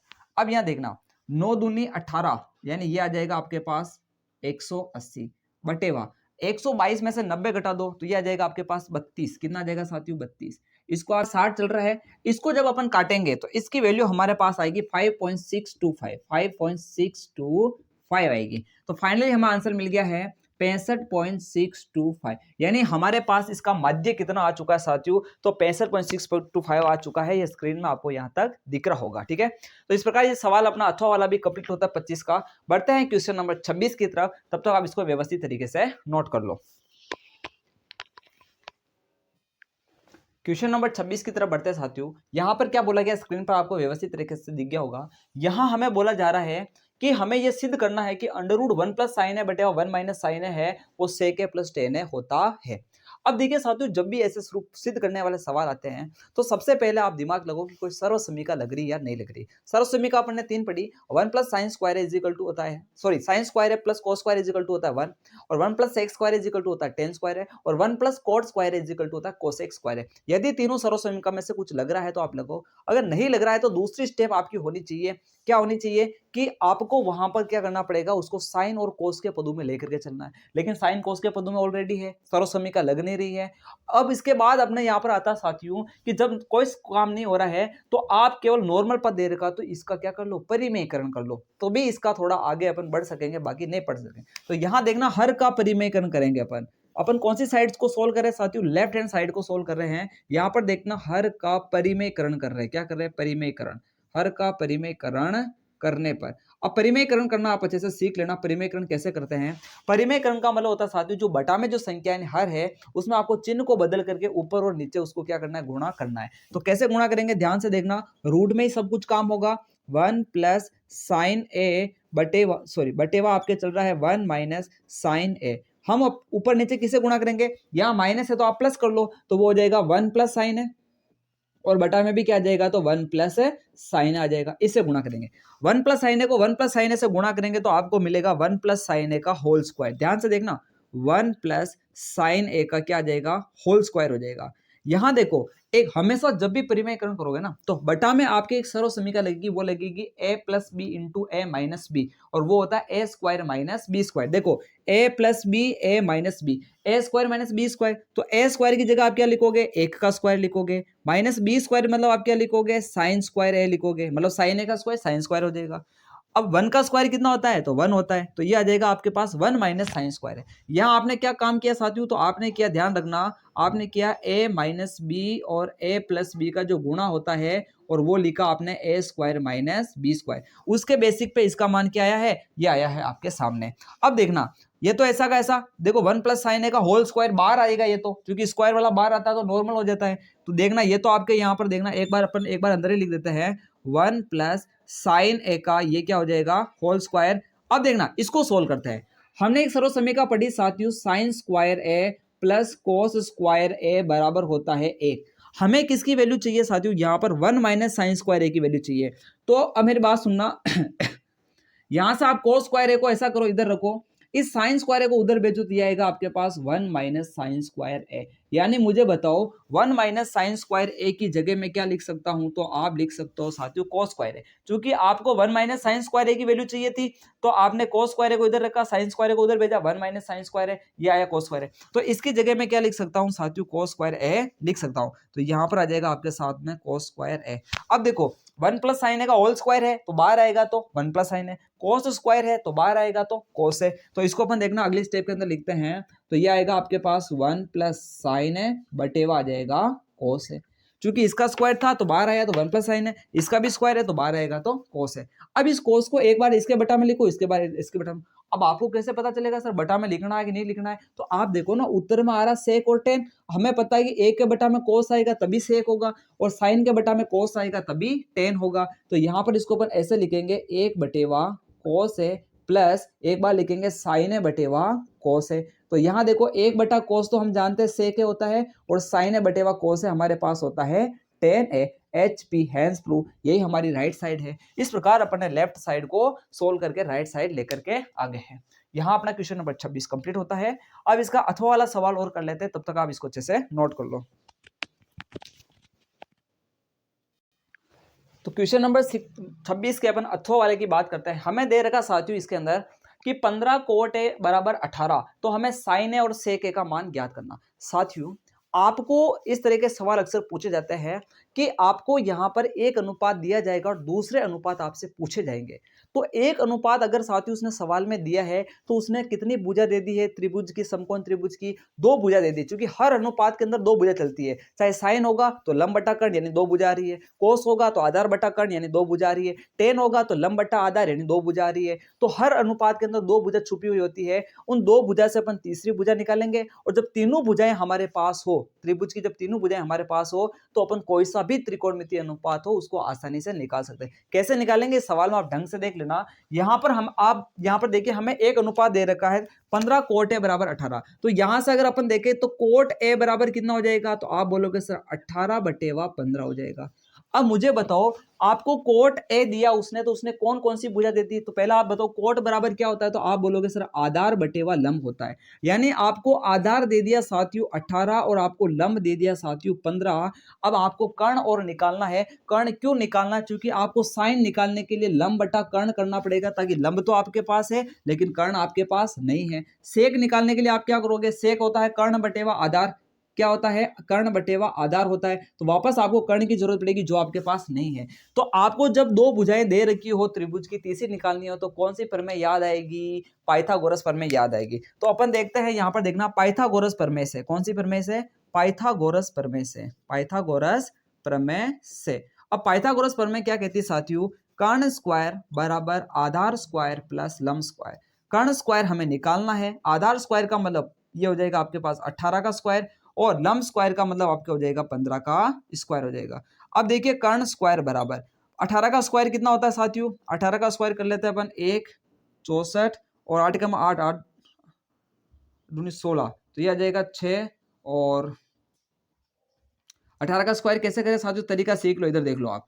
सबसे पहले 1 का स्क्वायर 1, 8 का स्क्वायर ये आ जाएगा 8 8 64, फिर इनको गुणा कर दो, 8 एकम 8, 8 दूनी 16, 4 यहाँ पर आ जाएगा, 6 को इधर दे दो, 16 और 6 कितना हो जाएगा साथियों, तो 4 यहाँ आ जाएगा 16, 22, 22 का यहाँ 2 लगा दो, हासिल के क्या चला जाएगा 2, 2 और 1 कितना हो जाएगा 3, 324 आ जाएगा, कितना आ जाएगा 324, प्लस 15 का स्क्वायर तो हम जानते हैं 225 होता है, कितना होता है 225, इनको जोड़ो, 5 और 4 कितना हो जाएगा 9, 2 और 2 कितना हो जाएगा 4, और ये देखो 3 4 5 ये आ जाएगा 549, यानी कर्ण स्क्वायर बराबर आ जाएगा 549, तो कर्ण बराबर आपके पास आ जाएगा, यहाँ देखना ये 18 नहीं है, ये 8 रहेगा, कितना रहेगा 8 रहेगा, ठीक है 8 रहेगा, तो 8 का स्क्वायर करोगे तो कितना आ जाएगा साथियों 64 है, आपके बुक के अंदर ये 8 दे रखा, कितना दे रखा 8 दे रखा, इसमें 18 आ गया, उसकी वजह से अपन यहाँ पर डिस्टर्ब हो गए। तो यहाँ देखना जब अपन इसको जोड़ेंगे, इसको जोड़ लो, 64 और 225 को जोड़ोगे तो ये आ जाएगा आपके पास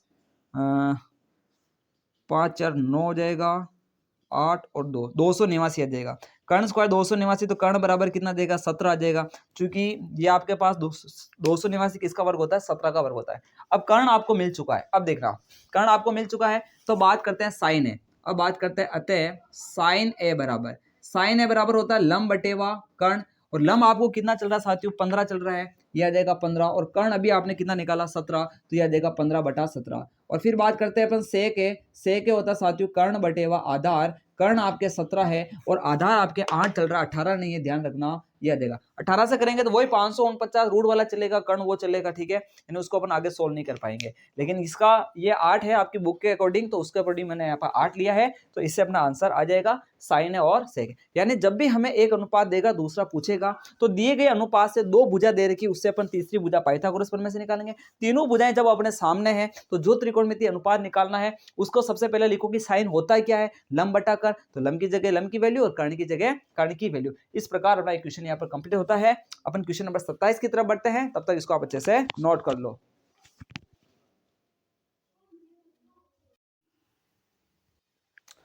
क्वेश्चन नंबर 27 को कंटिन्यू करते हैं अपन। क्वेश्चन नंबर 27 के अंदर आपको क्या है वो स्क्रीन के ऊपर अच्छे से दिख गया होगा। यहां पर बोला जा रहा साथियों, आपको एक व्यवस्था दे रखी है, यहां पर आपको भार दे रखा है और उसकी बारंबारता दे रखी है, यानी 40 से 45 भार वाले कितने हैं 2, 45 से 50 भार वाले कितने हैं 3, ये हमें दे रखा है, और हमें यहाँ पर पूछा जा रहा है साथियों माध्यक ज्ञात करना है। क्या ज्ञात करना है, माध्यक ज्ञात करना है। तो अब माध्यक कैसे ज्ञात करेंगे, आपको सबसे पहले यहाँ पर माध्यक का सूत्र पता होना चाहिए, जब सूत्र पता होगा तो सारे काम ऑटोमेटिक हो जाएंगे। तो माध्यक का जो सूत्र होता है साथियों वो होता है आपके L plus N/2 minus CF बटेवा F into क्या चलता है साथियों H चलता है, ठीक है, यानी माध्यक का सूत्र होता है आपके पास L plus N/2 minus CF बटेवा F into H होता है। अब अपन देखते हैं साथियों कि यहाँ पर ये L क्या है, N/2 क्या है, CF क्या है। तो यहाँ पर देखना साथियों, जब भी आपको माध्यक निकालना हो तो माध्यक निकालने के लिए आपको यहाँ पर CF, यहाँ पर एक नई चीज दिख रही है CF होता है साथियों संचयी बारंबारता, उसका कॉलम आपको बनाना पड़ेगा। ये माध्यक के लिए स्पेशल चलता है। देखो बहुलक में अपने CF काम नहीं आया तो CF का कॉलम नहीं बनाया, यहाँ सूत्र में CF की डिमांड हो रही है, नहीं हमें CF चाहिए तो हमें संचयी बारंबारता का कॉलम बनाना पड़ेगा। अब CF का कॉलम कैसे बनता है साथियों उसको ध्यान से देखना। यहाँ पर अपन नेक्स्ट कॉलम बनाते हैं एक, यहाँ पर वो है साथियों संचयी बारंबारता। क्या है कॉलम, संचयी बारंबारता, इसको अपन बोलते हैं साथियों शॉर्ट में CF। ये अपना F है, ये अपना CF की सहायता से अपन CF बनाएंगे। कैसे बनाएंगे साथियों, जो आपको पहला पद दे रखा उसको वैसा का वैसा लिख दो। अब इस 2 को इसके अगले पद में जोड़ो, तो 2 और 3 कितना होता है साथियों, तो ये हो जाएगा 5, 5 और 8 को जोड़ो कितना हो जाएगा 5 8 13 हो जाएगा, 13 के अंदर 6 जोड़ो कितना हो जाएगा, तो ये हो जाएगा 18 हो जाएगा, 18 के अंदर वापस आप 6 जोड़ दो कितना हो जाएगा, तो ये आ जाएगा आपके पास 24, 24 में 3 जोड़ दो कितना हो जाएगा 27, और 27 के अंदर 2 जोड़ दो कितना हो जाएगा 28, 29 हो जाएगा। यहाँ कुछ मिस्टेक है, 30 आना चाहिए ये।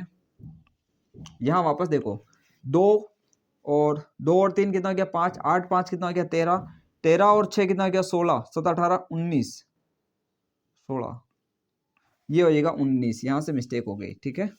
यहाँ देखो 13 और 6 हो जाएगा आपके पास 19 हो जाएगा, 19 और 6 कितना हो जाएगा, तो 25 हो जाएगा, ठीक है। 25 और 3 कितना हो जाएगा, तो 28 हो जाएगा। 28 और 2 कितना हो जाएगा, तो 30 हो जाएगा, ठीक है। अब ठीक है, यानी हमें यहाँ पर CF मिल चुकी है। अब यहाँ पर एक खास पॉइंट है, वो सुन लेना आप मेरे।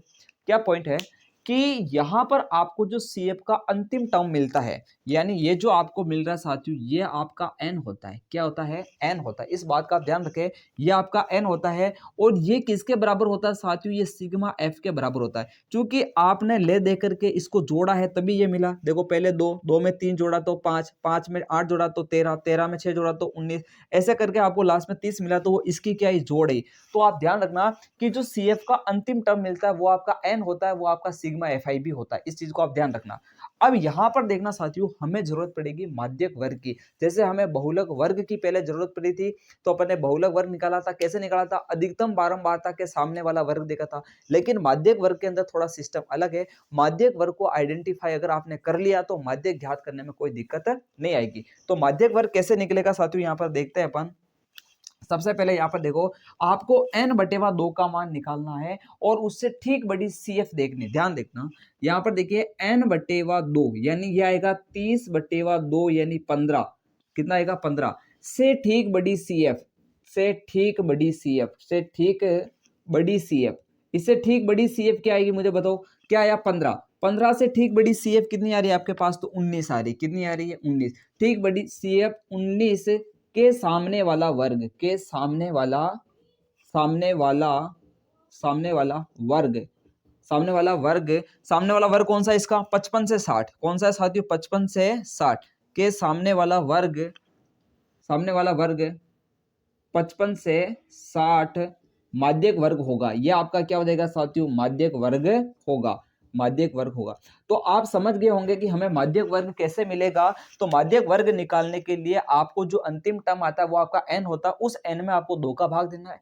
जो CF आती है n/2 से आपको जो भी मान मिलता है उससे ठीक बड़ी CF, यानी 15 है तो 15 से ठीक बड़ी CF क्या है, 19 है। वैसे 15 से बड़ी 25 भी है लेकिन ठीक बड़ी चाहिए, तो 19। उसके सामने वाला वर्ग अपना क्या होता है साथियों, माध्यक वर्ग होता है। अब माध्यक वर्ग मिल चुका है तो L निकालना तो बहुत आसान है, क्योंकि माध्यक वर्ग की जो निम्न सीमा होती है वही अपने पास क्या होती है साथियों, यहाँ पर हमारे पास हो जाएगी ये माध्यक वर्ग की जो निम्न सीमा होती है वो अपने पास L हो जाएगा। तो यहाँ पर देखिए अतः L बराबर, यहाँ बात करते हैं अपन, अतः L बराबर कितना हो जाएगा, तो वो हो जाएगा आपके पास 55। कितना हो जाएगा, 55 हो जाएगा। फिर अपन बात करते हैं, आपके पास n/2 का मान तो अपने पास 15 आ चुका है। CF कैसे निकालेंगे। अब CF आपके पास देखना, जो माध्यक वर्ग के अंदर CF आ रही उसको आप CF मत लिखना। माध्यक वर्ग से ठीक ऊपर वाले वर्ग की जो संचय बारंबारता होती वो आपके CF होती, तो CF का मान कितना हो जाएगा, 13 हो जाएगा। आप गलती यही करोगे कि इसको आप CF लिख दोगे, जो माध्यक वर्ग के अंदर CF आ रही है ना संचय बारंबारता, उसको CF लिख दोगे। लेकिन ऐसा नहीं करना है, यानी जो माध्यक वर्ग के लिए आपको उससे पहले वाला वर्ग देखना और उसके सामने वाली जो संचय बारंबारता है वो आपकी CF होगी, ठीक है। और F कौन सा होगा, तो माध्यक वर्ग के अंदर जो बारंबारता चल रही है वही आपका F होगा। तो F की जगह कितना आ जाएगा आपके पास, सिंपली F की जगह आ जाएगा आपके पास 6 आ जाएगा। कितना आ जाएगा, 6 आ जाएगा। और H तो आप समझ गए होंगे कि वर्ग अंतराल, यहाँ पर गैप कितना चल रहा है, 40 से 45, 45, H कितना हो जाएगा, 5 हो जाएगा। कितना हो जाएगा, H की वैल्यू हो जाएगी आपके पास 5। अब आगे बढ़ते हैं, सूत्र के अंदर ये सारी वैल्यू लिख देते हैं ताकि हमें माध्यक मिल जाएगा। तो सारे डाटा आपको मिल चुके हैं, कौन सी चीज कैसे निकाली है सारी आपको क्लियर हो जानी चाहिए। तो अब वैल्यू को अपन इस सूत्र के अंदर पुट कर देते हैं साथियों। देखना, तो आपको यह मिलेगा साथियों माध्यक। देखो L की जगह आपको कितना लिखना है साथियों, 55। यह आ जाएगा 55 plus plus n/2 minus CF, n/2 कितना आया, 15 माइनस CF कितना आया, 13 बटेवा F कितना आपके पास, देखो F आपने कितना निकाला, 6 इंटू H कितना आपके पास, 5 आ जाएगा। तो ये आ जाएगा आपके पास 55 प्लस 15 में से 13 गया तो 2/6 इंटू 5, इसको काट लो, आ जाएगा 1/2, ठीक है।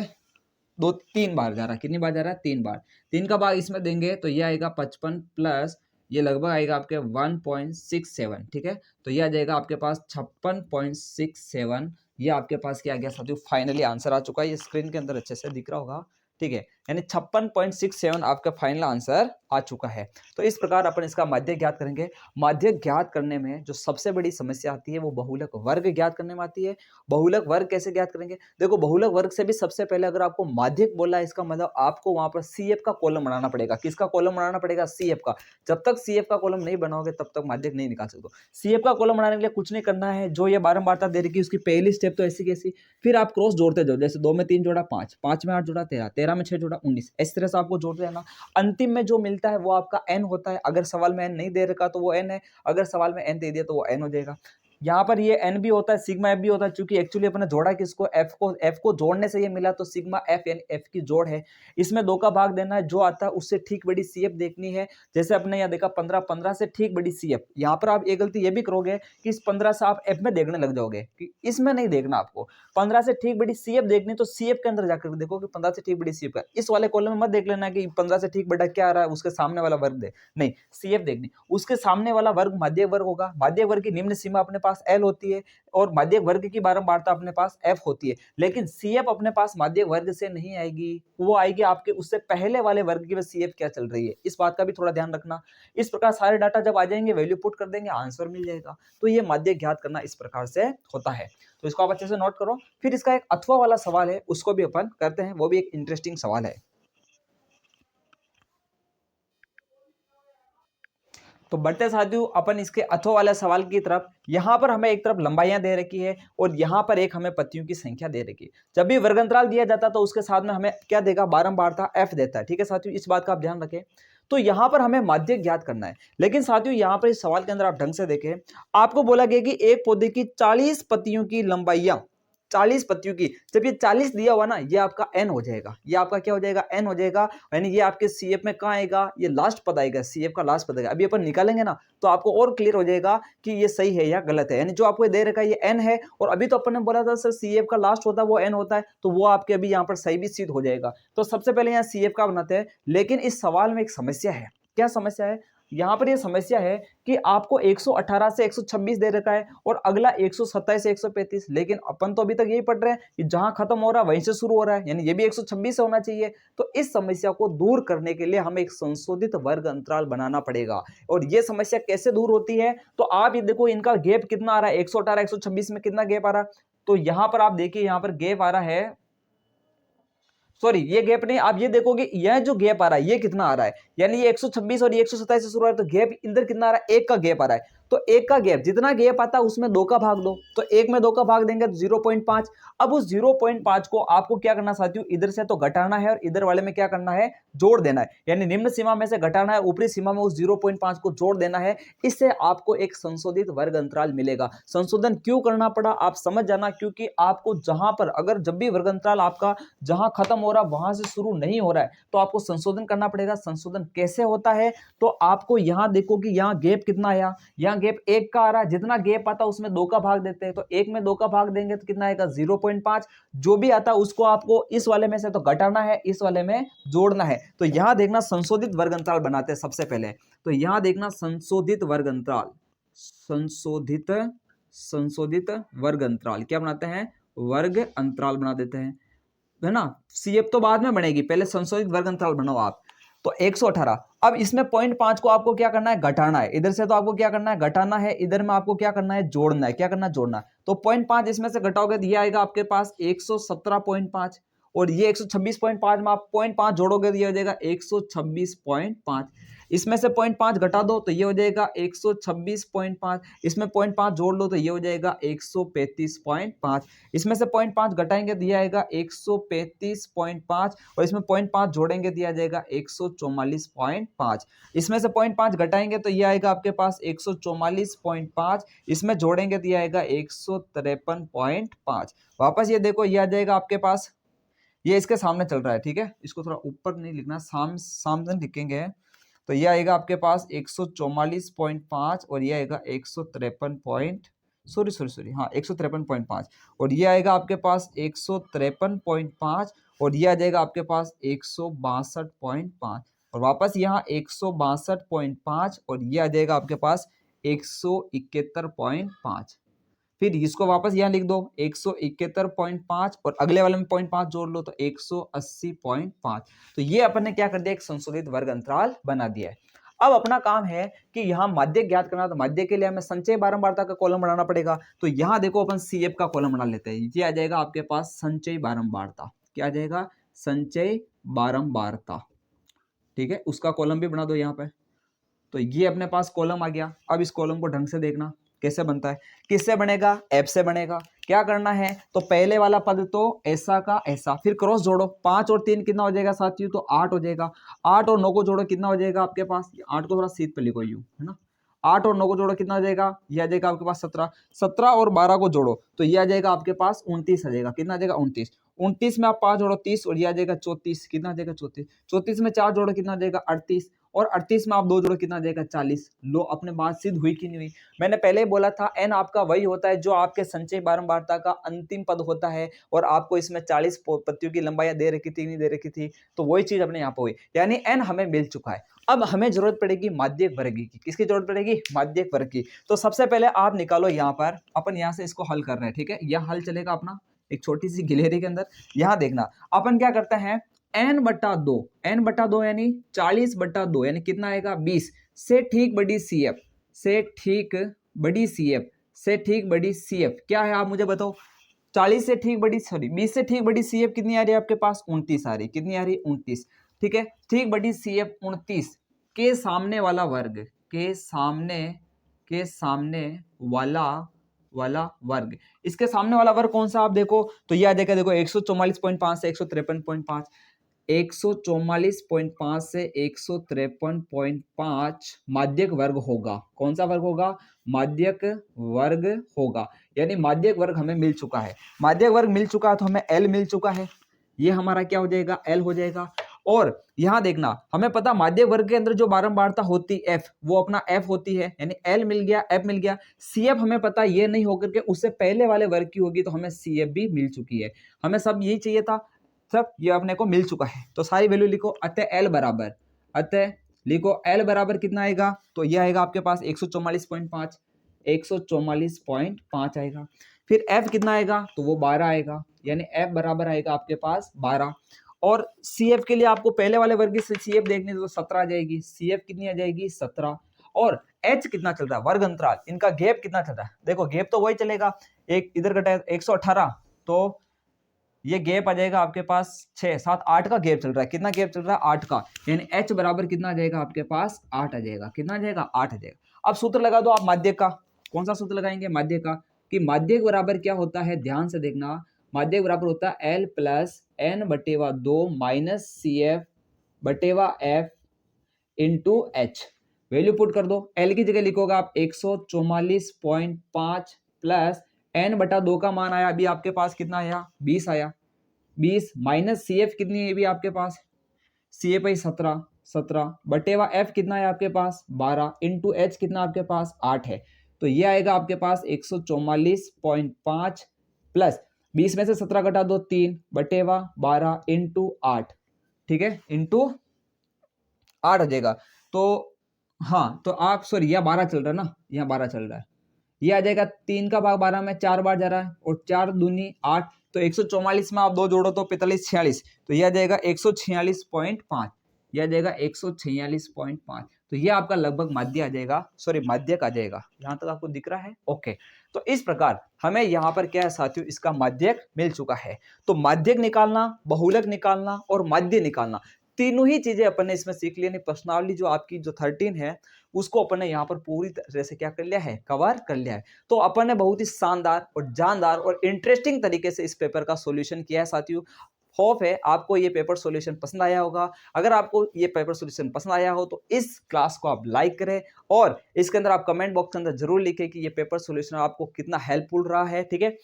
आप इस चीज को आगे से आगे शेयर करें, जो भी आपके साथी हो उन तक इस चीज को पहुंचाइए। आपका यह सपोर्ट ही हमारे लिए काम का है, और यही चीजें हमको मोटिवेट करती है, यही हमको स्ट्रॉन्ग बनाती है, और हम आपके लिए मेहनत कर पाते हैं, यहाँ पर खड़े रह पाते हैं।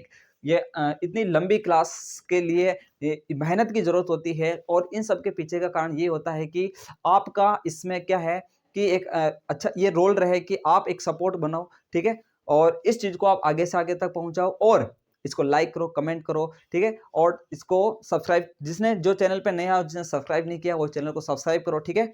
इस तरह से आप सपोर्ट कीजिए और बाकी हम मेहनत करते रहेंगे, कर रहे हैं और ये चलता रहेगा सिलसिला, ठीक है। मिलते हैं अपने अगले सेशन के अंदर, अगली क्लास के अंदर। तब तक के लिए इतना ही। आप इन चीज़ों को अच्छे से नोट करो और आपको क्लास पसंद आई होगी, यही हमें होप है, ठीक है साथियों। तो आज के लिए इतना ही। जय हिंद, जय भारत।